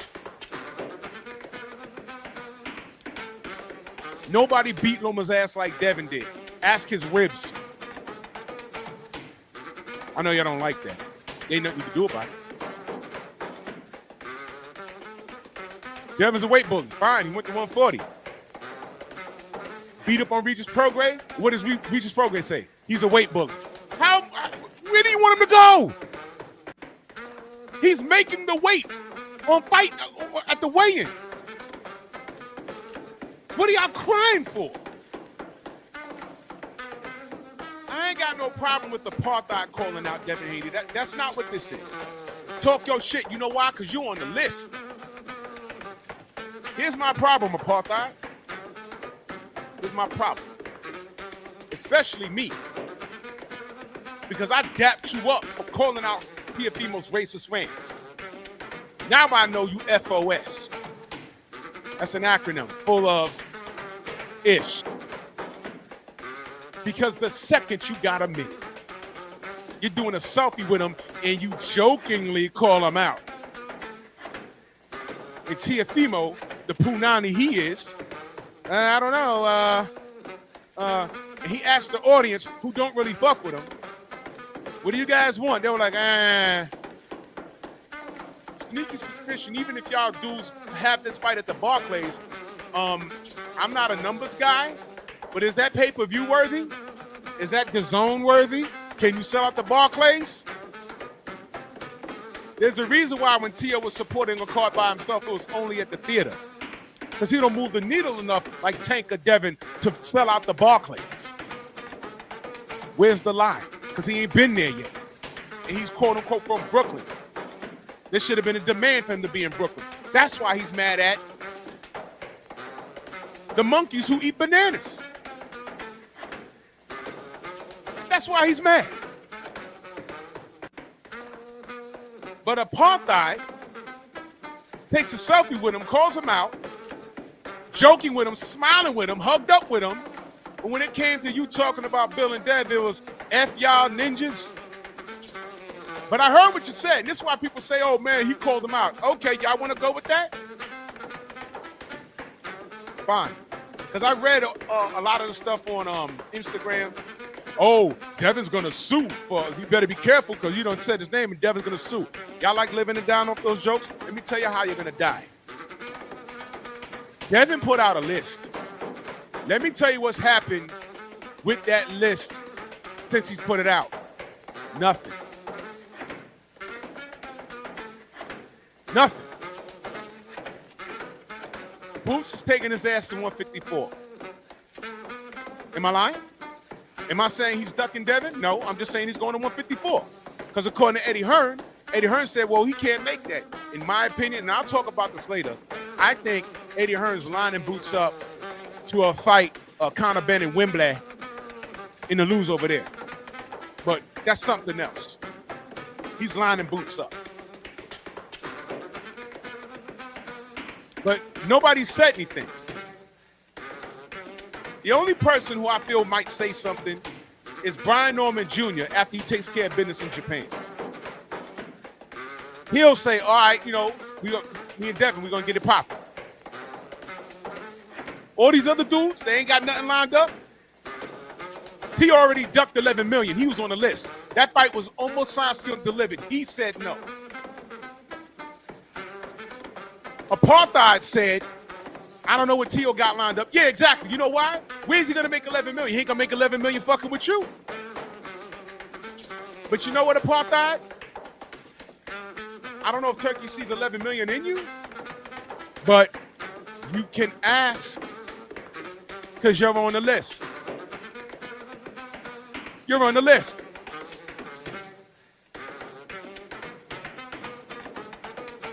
We could get it at 147. Let me explain something to you. You already can't make 140. You've shown that. Eat some food. Weigh in at 47. Rehydrate to wherever you want to go. And this was when he heard you had a problem on the scales. So it's Father's Day. Did he respond? Did I miss it? I'm not on Twitter. I get this from other people. Did he respond? I ain't got no problem with you calling out Devin. You're supposed to. And you're on the list, buddy. But you can't make, check this out. You could campaign at 140. But Devin said you can get the smoke at 147. Look, go get your bread, Apartheid.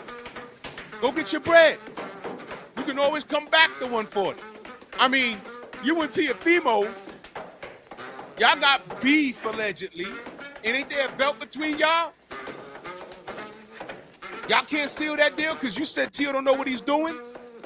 Oh, I'm sorry, wait a minute. He got time to deal with you, but told the world that he's getting his mental correct. He just said that last week. And you showing him at the fight and got in the ring for what? I thought you wasn't correct mentally. You see, these kids are full of shit. Demeanor. All you gotta do is let them talk. Let them talk. Paper Route says Devin shouldn't give him any money. Here's the thing, Paper Route.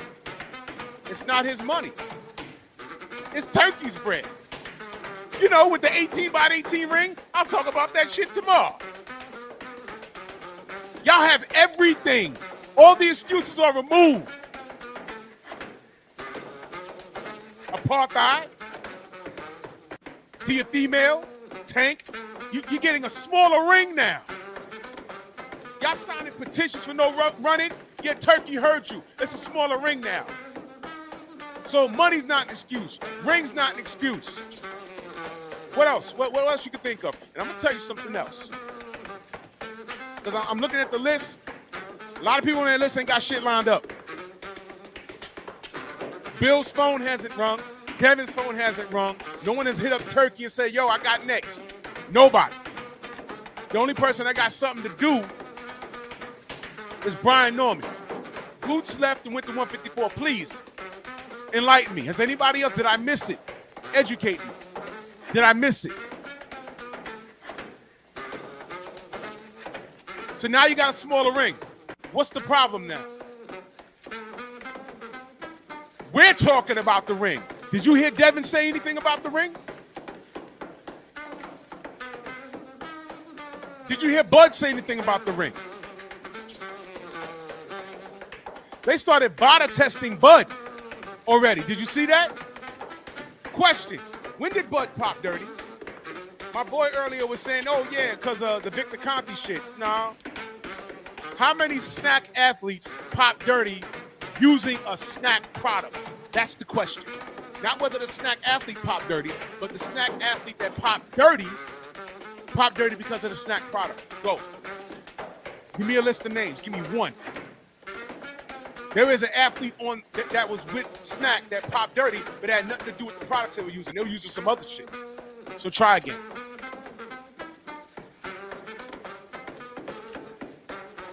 All the excuses are gone. Are they testing Canelo? I don't know. Bud ain't complaining. He's clean. Oh, okay. Everybody's clean until they pop dirty. But who did pop dirty? Canelo, right? But then when I start talking about this race thing, all of a sudden y'all look at me strange. Oh, it ain't gotta be like that. Yeah, okay. History proves me correct. Let me ask you a question. What's worse? What Ryan Garcia did or what Keyshawn did? Keyshawn didn't pop for Osterine and make it to the ring and fuck somebody up and then pop later while making millions of dollars. Keyshawn has a no contest for smoking marijuana and then told Andre Ward, that's just the first time I got caught. Go look at it. I was listening to it like, yo, and I didn't even bother. And then the brother Champside said it. I said, you see, but see, sometimes it don't even make sense. Cause I know you YNs don't care. Now, did Showbiz point that out about Keyshawn? Yo, the man said he was smoking weed and that was the first time he got caught. That's showing you he has no discipline. Demeanor.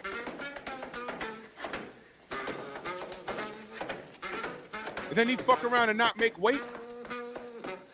And I'm supposed to feel bad for him? If I spent substantial money to sit in the front row, hey, there goes Michael Vick. Hey, there goes Allen Iverson. Hey, look at Shaq's big ass. What do you mean the main event's out? What happened? He missed weight? Oh, man. 5 pounds? He didn't even try. Does he care about his supporters? Especially since he hasn't taken accountability. He's walking around the front row eating popcorn. Okay, I don't give a fuck. People came to see me.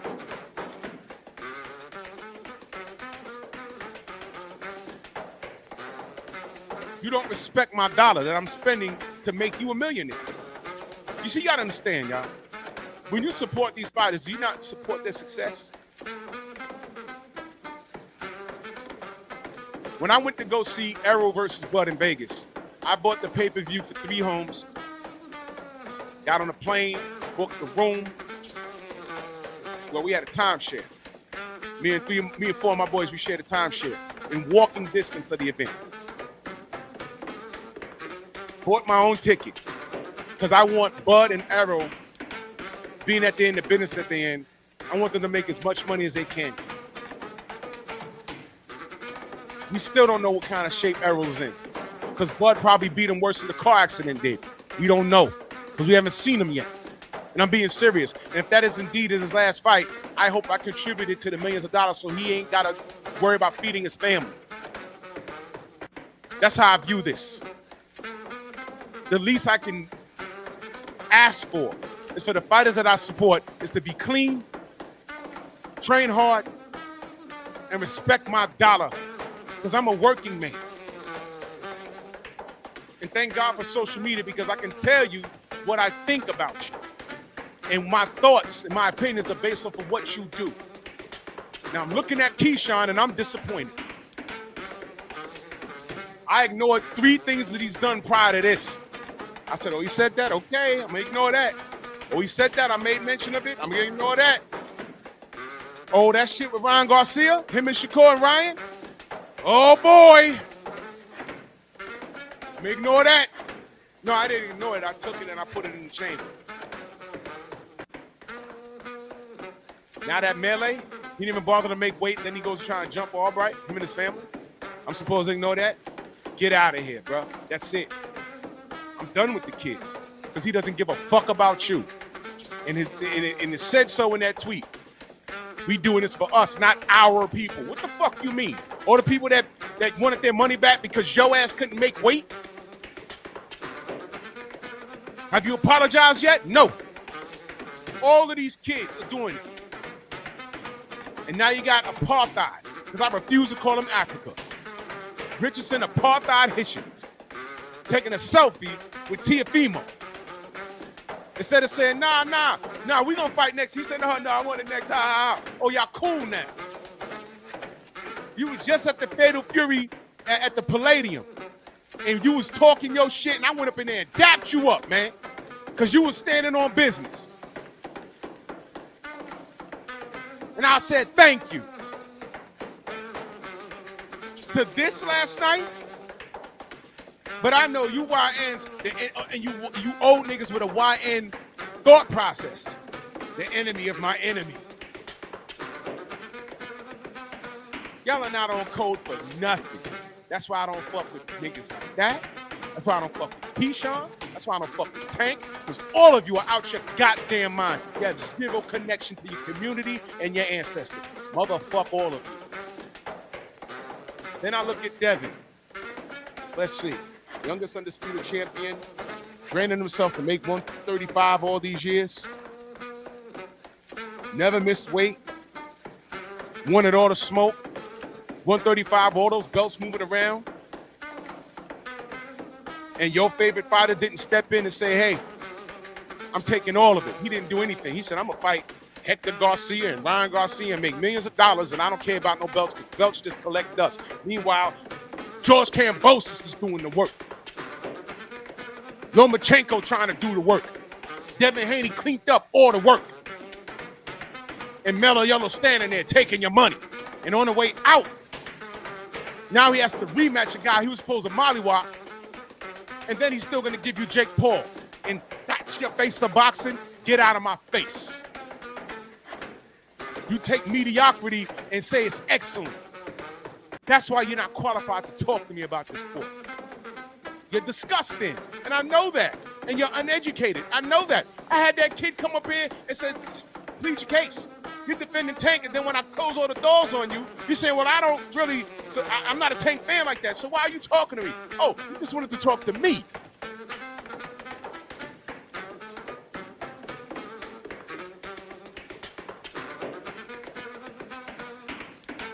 Why did you want to talk to me?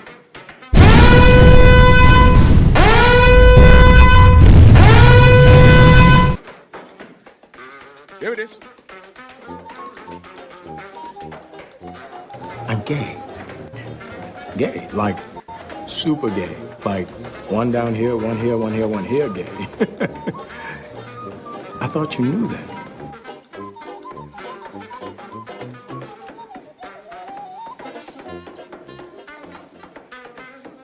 What are you, a homo? So I already know what time it is. I support the fighters that are doing things. Nonito Donaire is 42 years old, walks around at 135. Never had a problem making weight. Meanwhile, you got you YNs in your 20s missing weight by 5 pounds, making up conspiracy theories about why you can't fight your contemporaries. And I'm looking at your goddamn resume, and I'm like, why are these people celebrating this guy? I mean, seriously. Seriously. I look at Errol Spencer's record, I'm like, man, this dude was cleaning shit up. I look at Devin, I said, this dude cleans shit up. I look at Deontay, I'm like, man, he was cleaning shit up. But who was getting celebrated? These pretty niggas. I literally watched BFTB's live. Some nigga on there said, nah, these niggas, you know, he said something about these pretty niggas. Basically, he was saying if you ugly, you got to do all the work. And I typed in the chat, I said, BF, you got to take this little part and make it a short. Because I'm using it. I got to go to, I think it might have been Friday or Thursday's live stream. It was the most homosexual thing I've ever heard.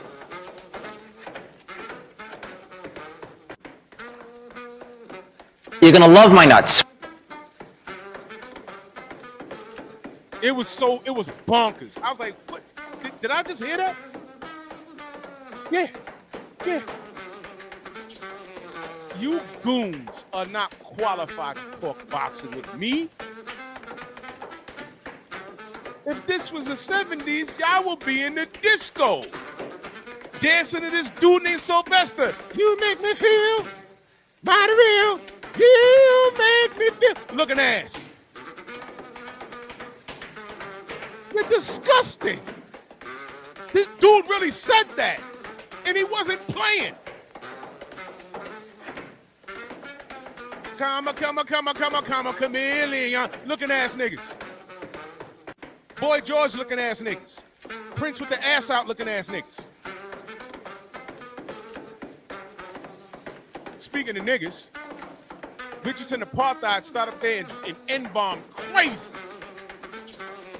And the whole world heard it. F you ninjas, F you Bill, F you ninjas, Devin next. We said, after you done embarrassed yourself and said it right next to the motherfucker that said whichever monkey wants the goddamn bananas, and then smiled and took a selfie with him and said, oh, yo, we're next. You knew. You just said, I don't know what he's doing next. But you put your arm around him and said, oh, I don't know what he's doing next. You knew that already. So you brought him in there to hug and kiss him. Well, not kiss him, but you put your arm around him. These motherfuckers sat up there and sang Ebony and Ivory.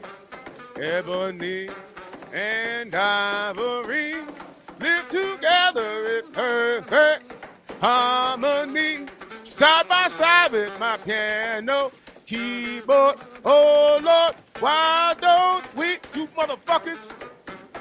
You make me sick. So this dude gets love. And it's F you to Bill and Dev, who is the gateway to you getting a paycheck that you really don't deserve yet. You know who to call, and it ain't Ghostbusters, you idiot. So you done said it, because you want a list. It's Sunday. Tomorrow, somebody, I ain't talking about this bullshit on Twitter. You know who to call if you serious. Because I'm going to tell you how this is going to work. Everyone's going to say, well, Devin ain't say nothing. Devin ain't say nothing. Devin going to sue. Devin ain't say nothing. Look, I just told you that this nigga's on the list. Devin already said something.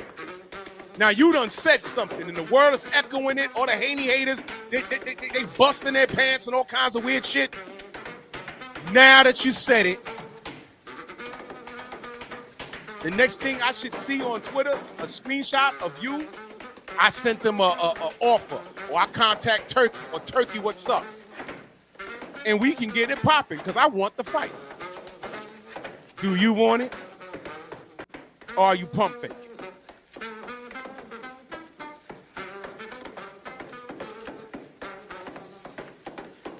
I don't trust these niggas.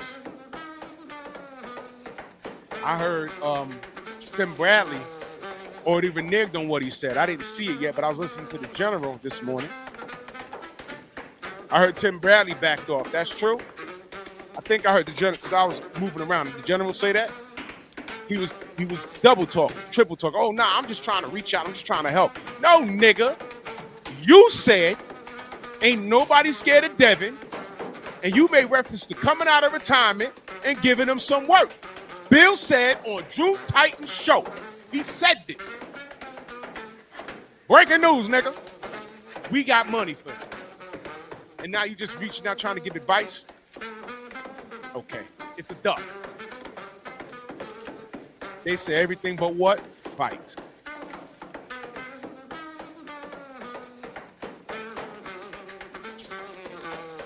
I don't trust you niggas. You niggas is turncoats. And I'm watching y'all like this, with one eye open like, And most of you, I'm doing that to the day you retire because I don't trust you. I trust the fighters that are out here getting it done. So if Andy Cruz wants that Keyshawn Davis smoke, guess what, Keyshawn? He'll actually be doing your dumbass a favor. Because realistically, nobody should want to deal with you after that stunt you pull. As a matter of fact, if I'm in a place where I could foot the bill for you fighting, you know what I'm going to say? You know what? I want you to show up. But you know what? Neither one of your brothers are allowed to come to the arena. Because I can't have a melee happening like you had. As a matter of fact, your entourage, outside of your corner, I'm allowing you 2 people that are not related to you. So it's your corner man, your cut man, your trainer, and your mama, and 2 other people, not your brothers. Because I can't trust you. You ain't going to tear up my arena. No nigga nonsense. Triple N. You just heard it. I just made it up. No nigga nonsense. Put Triple N in the chat, y'all. No nigga nonsense. Triple N in the chat right now. I'm putting it on a shirt. No nigga nonsense. That's the only way I would work with Keyshawn. Your corner, your mama, and 2 other people not related to you. No nigga nonsense. And your next fight should be against this man right here. Because he whooped your ass in the Olympics. You out here, you got Snoop and company clowning you like you won something. This dude beat your ass. And you talking. So if you don't get suspended for a year, this is your opponent. No nigga nonsense. Apartheid Hitchinson. Your next fight needs to be Devin Haney. Everyone wants to call that a call out? Fine, I'll take it. He's on the list. All of that shit you said is irrelevant if you don't contact him. Is that fair? You N-bombed in front of that white man. The whole world heard you. The whole world heard you, man. So cool, stand on it. Your next fight, you should be in negotiations with DHP like this week. Don't want to hear it. If you don't do that, you're a duck. Because you said his name. You was on the list. And I don't want to hear none of you niggas talking about, oh, man, you know, Devin ain't respond. No, he put out a list. It's up for all of those cats on the list. When they're done doing what they're doing, on their mini retirement, or their fights that they have lined up, when they're done, reach out to Devin if you're on that list. Apartheid Hitchens, you're on that list. You said next, I want to see what you're going to do because I want to see it. And don't talk to me about, oh, 147 is too big, catch weight. Motherfucker, you had a problem making 140. And no one's calling you a weight bully. You were super bigger than George Kambosos. You want to talk about, oh, well, I did what they couldn't do. You're fighting Devin and Lomachenko's leftovers, man. Pipe down, bruh. You did what you were supposed to do. I said you shouldn't fuck around and lose to this guy, especially on home court. So here we get, once again, we got a YN talking about F you, nigga. F Bill. F Devin. Next, New York stand up. Okay. Okay. Devin and Apartheid Hitchens, Barclays. Let's get it. It's on you. And invite your girlfriend, your side bitch, Tiafimo. May as well. This is disgusting, man. I could have did without that. You could have said what you said about Bill and Dev and been just fine. That shit with T.O.? No. No. No. Absolutely not. How many names on that list? Is anyone saying is anyone saying Boots is ducking death? Because Boots is on the list. Now, y'all are all right. Y'all are saying that he's ducking Brian Norman. But Brian Norman's on the list. But I trust the Normans to take care of business in Japan and spin the block and say, oh, what's up? because I believe they're like that. And I think Brian Norman's the most dangerous person on that list. But Devin's like that, and Brian's like that, and may the best man win. You see how easy that is? It's boxing. It's going to be a winner. It's going to be a loser. It's boxing. What I don't respect is all this trash talking.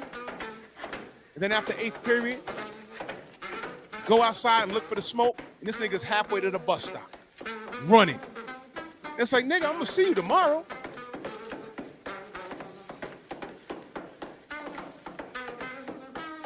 Huh? You see, you niggas, y'all got an unconditional love affair for these fighters. Oh, he from my block. Oh, he looked like my brother.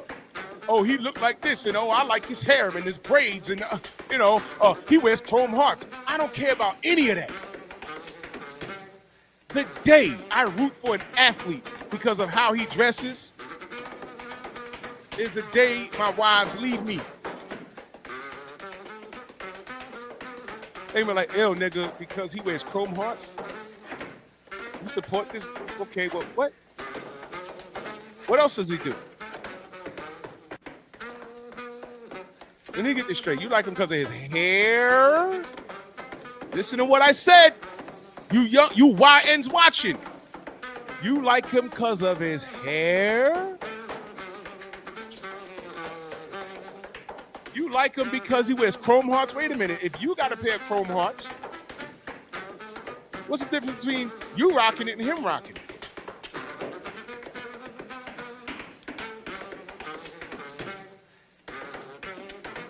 You sound like a groupie. When you think of groupie, you think of women, don't you? But that makes sense. Women are emotional. I'm not lying. Do men pass out at the Michael Jackson concert back in the day? No, it's women. Women pass out at shows. Name a show. I don't give a damn if it's Janet Jackson in her prime. Matter of fact, there's a video. I remember when Janet Jackson went on the Red Velvet tour. The dude, the light-skinned black dude with the curly hair, when she came up to New Jersey, and he was on she had him chained up or whatever, and she gave him a lap dance, and he went down on the stage. I know him. I know him. I know him personally. He said, I didn't even know I was going to get picked. He was on there. He ain't pass out. What grown man goes to a concert with a sexy chick and pass out? Oh.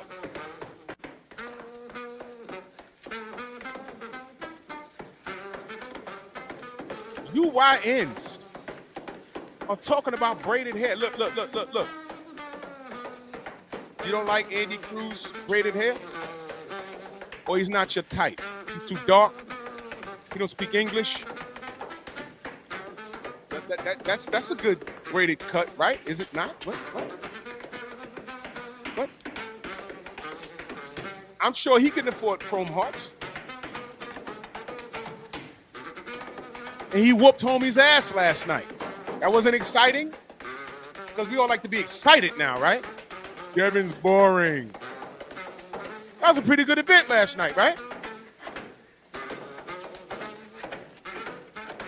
So what? There's no Andy Cruz, chrome hearts, and I love his hair. Anwar Willis in that super chat, much love. He said, Happy Father's Day to all the fathers. I'm out, LDBC. Salute to you, good brother. Much love. Thank you. ATX, salute.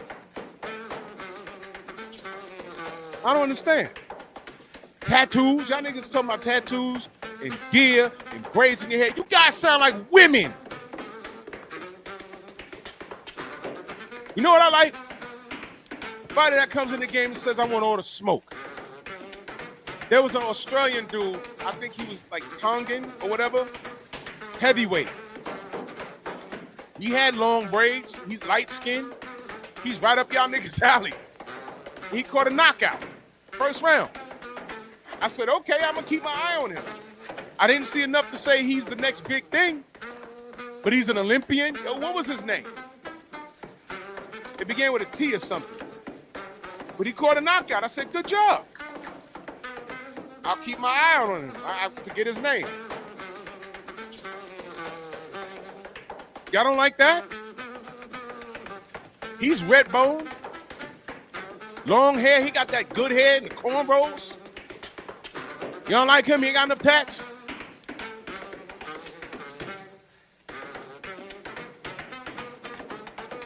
What are you, a homo? I'm trying to talk boxing, and y'all talking about braided hair and chrome hearts.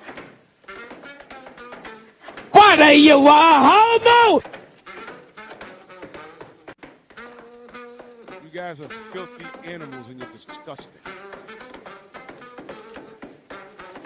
All of you clowns running around talking about, oh, Devin's gonna sue you.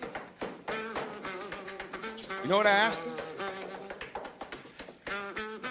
What's the lawsuit about? You know what they say? I don't care what it's about. You don't sue in boxing. There's no lawsuits in boxing? You ain't answer the question. That was Quentin Jackson. That's the response to me. You don't sue in boxing. I said, you fucking stupid ass. What was the lawsuit about? Do you even know? Because I was gonna send it to him. I have it. Read this. I'm sorry.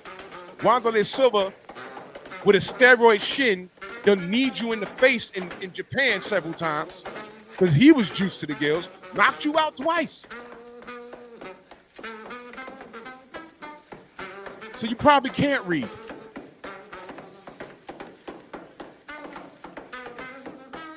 But I know. Another grown adolescent. You know why they called him Rampage? This is what he said. Because when he would get disciplined as a kid, he started tearing up his room and going on a little rampage. Now, if that name from when you was a child follows you into an adult, you need to make some changes. Old YN. Nigga also said, yeah, man, I love Ryan Garcia. Never root against him. That's what he said. And in peace, I said, yo, brother, you okay? Oh, if you heard me say that, you should know that I didn't know that he said that. Nigga, I don't know that. Because there's enough niggas around here that don't care that he said that. Black motherfuckers. You don't care. So you saying you're not like that? Why are you on Twitter saying, whoa, I didn't know that he said that? I don't fuck with him. He didn't do that. I don't care. You don't sue in boxing. You don't sue in fight sports. Nigga, you should have sued. Because you was fighting in pride. They didn't do proper drug testing. So every time you lost, guess what probably was the case?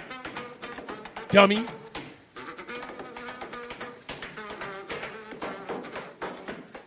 Off code. Triple N. No nigga nonsense. Oh, you don't sue in boxing.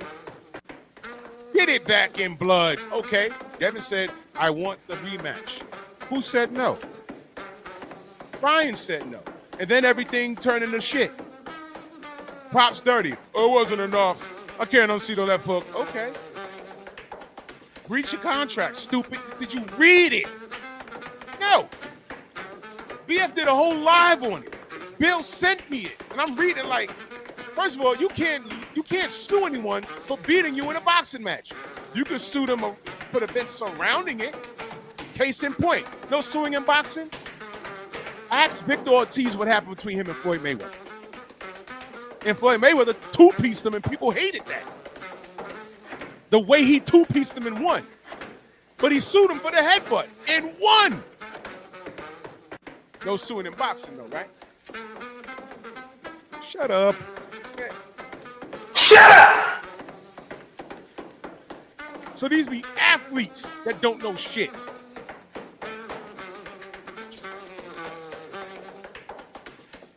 Shout out to the fighter that won all the smoke. Hashtag the ninja sword. You already know. Give power to my nigga sword!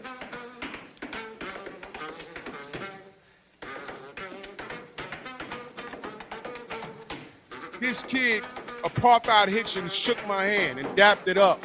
And I say, yo, thank you for standing on business. I'm here on business, so I can't do what you do. because I have a responsibility to my audience. I'm getting them content. But thank you, brother. You can't hear it because I didn't know my audio was fucked up. But he's like, yeah. I'll run it back for you. This is it right here.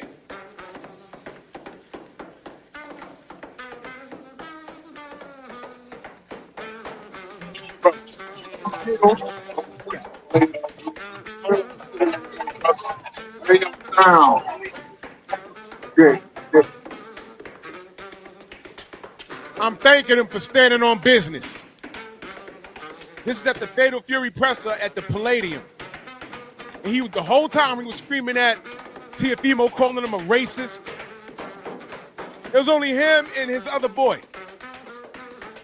And when that was done, I was like, thank you for standing on business. Dapped it up when he looked me in the face. And was like, yeah, salute. Nigga, you ain't mean it. These kids are different, man. These kids are different.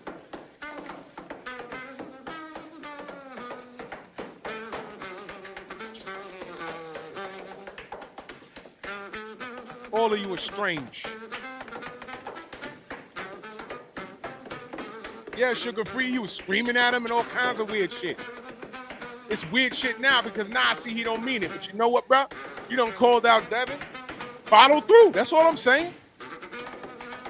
I think Devin smokes you. Prove me wrong. It's boxing. Prove me wrong. But I think Devin smokes you. He's too sharp. He's too fast. And by the time you end at round 3, you're going to be a moving target that's going to be getting hit. You ain't going to be a stable target. You're going to be one of those clay discs. Pull, bang. And by round 5, you're going to be like, oh, shit. I don't know what niggas was talking about pillow fist. I feel everything. Matter of fact, I think Devin knocks you out. Now, prove me wrong. You done called the man out? Because this shit with these niggas and Teofimo and Ryan, I expect it now. They exist because of you motherfuckers. And that's cool. That's cool. Devin has a list. Boots at 54, but guess what, y'all? You know Boots can still get it, right? Boots can still get the work. Conor Ben is on that list. Apartheid Hitchens is on that list. And you don't open up your mouth now. You open up your mouth, you done said what you said. And because people hate DHP, they rocking with you. What you gonna do? This is a picture of what was said on Twitter. He'll call Bill and Devin N-words, but he hugged up with the racists. These dudes be lost. See? Now Ring Magazine says, me and Teofimo Lopez next. Could we see super light unification fight between Richardson Hitchens and Teofimo Lopez? Teofimo is not going to make $11 million fighting this dude. How are y'all not calling him a duck? How are you not? How is Teofimo not going to get his bread in a fight that he could quote-unquote possibly win? And both these niggas on the list. So if Teo could make 11, no doubt Hitchens, let's say if Teo in another dimension beats Devin, Rich could go up there and fight Teofimo and see at least $5 million. How about this? Rich, hit up Turkey and say, yo, look, I'll take the 11 to fight Devin. Boss, I'll take the 11 to fight Devin, where Teo wasn't going to do it. Do that. You don't deserve 11. But everybody celebrates a Devin Haney enemy until he whooped their ass.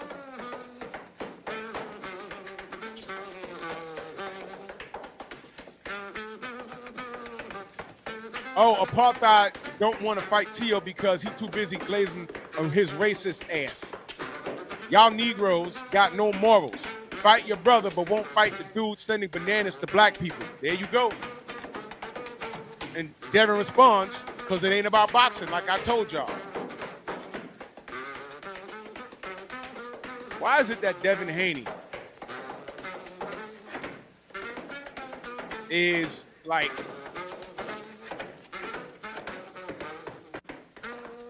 dare I say he's the only person on code? The only active person on code, man.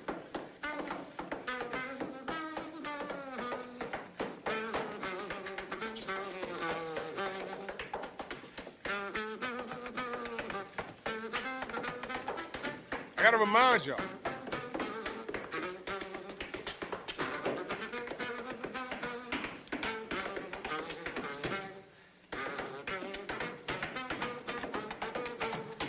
Address the fact that this guy came to America to give me bananas and watermelon with a note on it. It's unprofessional, and I feel like it's racist, and you just made this fight a little more personal. Take it a step further, Keyshawn. Just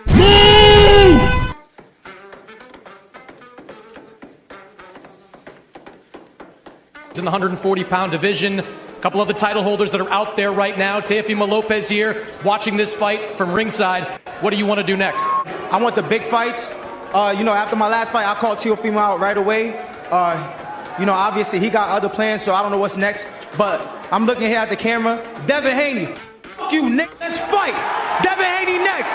Devin Haney and Bill Haney. New York, stand up, baby. We here, baby. Shout out to everybody that came out to the fights. Everybody that bought the fights. Me and Teofimo next. I got rid of the job he couldn't get done.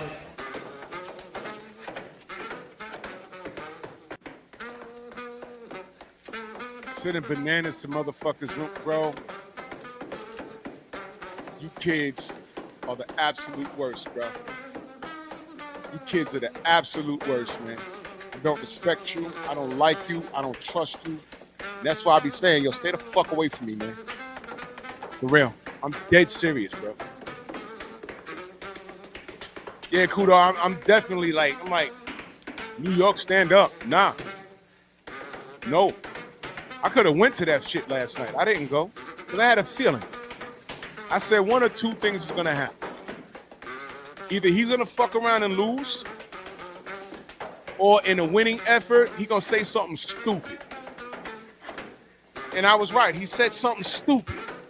That was stupid. You're going to N-bomb for the world to hear, right? In an aggressive manner. Then you hugged up with Tio after you said, oh, I don't know what he's doing next. But then you're going to say, oh, we doing it next. Tio ain't fighting you. Guess what? Newsflash, stupid. Teofimo does not want anybody black making $1 million with him. That's just it. Never forget Teofimo ducked $11 million. Anybody that doesn't hold that over his head, y'all are crazy. Y'all are deranged. Y'all are simpletons. Y'all just flat out clowns. If Devin Haney ducked that amount of money to face his contemporary, I wouldn't hear the end of it. There'd be 500 people in here talking about Devin Haney crazy and this, that, and the third.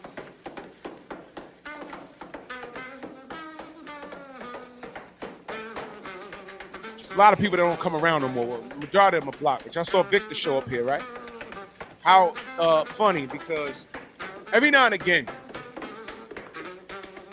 a person's channel will pop up on my algorithm. And today, you know what happened? Every now and again,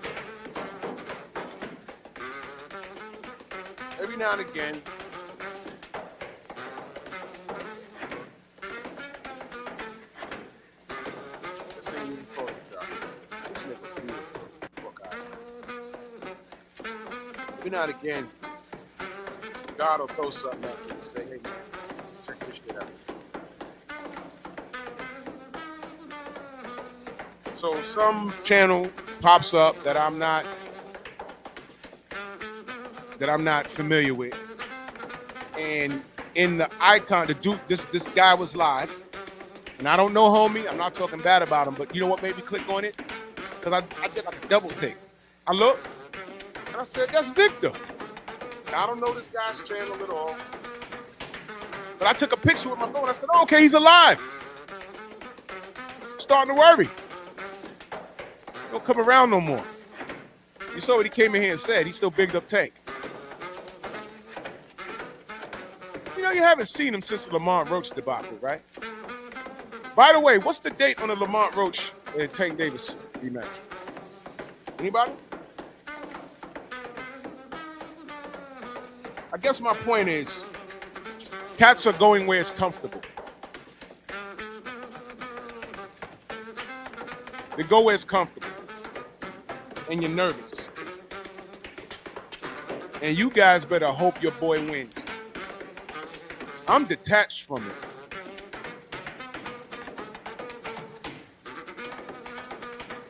I'm detached from it. I don't care who wins. The Tank better not lose. You hear what I'm saying? I don't have no malice towards Lamont Roach at all. I don't care who wins, but Tank better not lose. But if he wins, I want you to understand, he's giving you Jake Paul. He's riding off into the sunset. Because remember when he said he's retiring at the end of 2025? This kid is such a damn liar. And these be your heroes. Now, Victor's my age.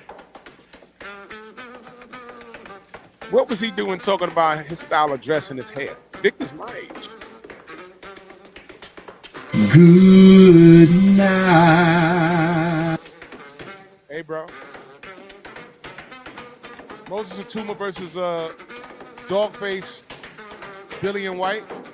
Super Coon White. Good. I hope Moses Atuma sleeps him badly. Just check the fan base. You see what I'm talking about. So I need all the haters to jump on the Richardson Apartheid Hitchens bandwagon. Jump on it now. Jump on it now. Because he said what he said. Yeah, Down, I'm being nice about that. He might be older than me. I just look good for almost 50 years old. So jump on it now. I want you to jump on it now. And while you're at it, between Saturday night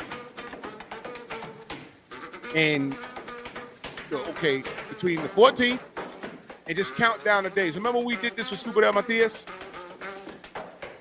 And they tried that damnedest. Oh, it was Bill's fault. Bill lied again.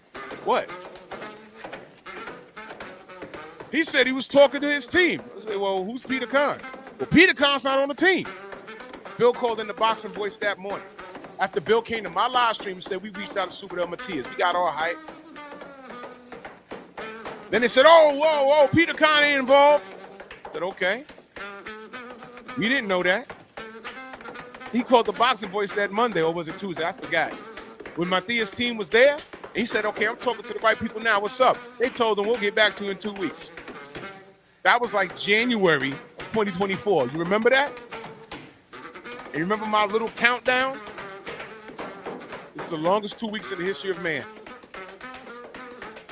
Oh, his hands are broken. We got to wait till we heal up. And then you remember when Teofimo Lopez was trying to get that Super Del Matias fight? Sign the contract for this date or you ducked. You knew that man's hand was broke.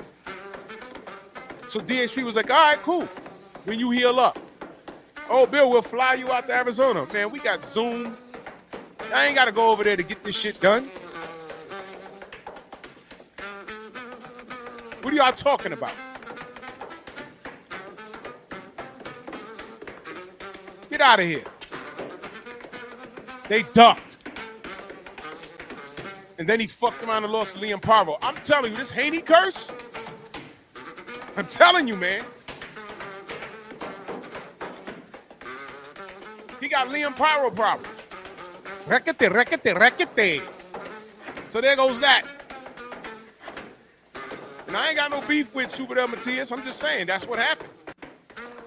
I'm talking to the two rabbit-ass fans that tried to come in here and act like we didn't live through the damn history. Rackete. Aye, Subrel. We can't unsee that. Oh, Matias, he gonna do this? Okay, can he do it against Liam Prado, please? He's fighting Puello next. Can you get that right, please? I want Subrel in the mix. But he fell off the radar so bad, he didn't even make the list. Same thing with Gary Antoine Russell. You fell off so bad. Speaking of Puello, you didn't even make the list and you talking shit. God, put in some work, man. And this is why we say Devin's the face of boxing. Y'all on the list. Some of you are on the list. And you know it's life-changing money. All you got to do is show the fuck up. Now, Apartheid Hitchens, you done talk some shit now. What you finna do? It's Sunday. Anybody on Twitter? Did he reach out to Turkey? Did he reach out to Devin? Let me know. Tomorrow's Monday. We got 2. He needs to bust a move now. Because Devin was supposed to be in camp for this hoe-ass Tiafijo. For what, August? Okay, cool. You just fought, let me see, June, July, August, September. You can fight Devin in September. How about this? You can fight Devin in September, the weekend of September 11th in Brooklyn. And the theme will be beautiful. Do that. Unless you pump faking. But I ain't gonna talk guy head off, man. I don't know. I might go play a video game. It's Father's Day. Salute to y'all. I'll be talking this boxing shit in the morning. And salute to you super coons trying to get a deal.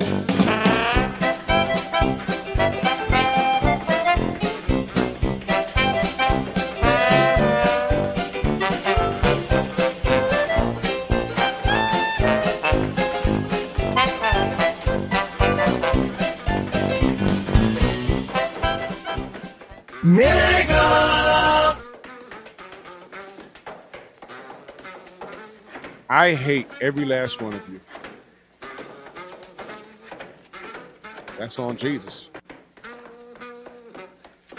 I guess because I want to eat on this. One day it'll make sense. Till that day I gotta pay rent. You know, baby, need some new shoes. Gotta keep some dollars on the statement. Serena with the serve. Who is you what you deserve? Yeah. Who is you what you deserve? Who is you what you deserve? Yeah. Look, I feel like I should just be honest. I'm escaping traumas, trying to be the greatest, that's my promise. You know, I always stand on business, always been relentless. Know the trousers new and the shirt vintage. Living free of drama, still finding ways to make my own problems, chasing progress. A baddie sleeping in a bonnet, that's my favorite topic. Still searching for a goddess like the Black Madonna. It's like that, and I'm right back. For every message left on red and ones that I ain't right back. Was looking for some peace inside myself until I find that I'm in and out of situations, wavy as a kayak. Before the lights dim, I say a prayer, I find the one before my life end. But to be fair, I might not deserve to even find it then. I hope I'm reincarnated through the fire then, so I can try again. One day it'll make sense. Till that day I gotta pay rent. You know, baby, need some new shoes. Gotta keep some dollars on the statement. Serena with the serve. Who is you what you deserve? Yeah. Who is you what you deserve? Who is you what you deserve? Yeah. I deserve to be me. I deserve to make mistakes. I deserve to be free. Hey, yo. Loma Stenko was like, oh, shit. My ribs. Oh, shit. My ribs. Yo, salute to the Wrench Gang. Come on!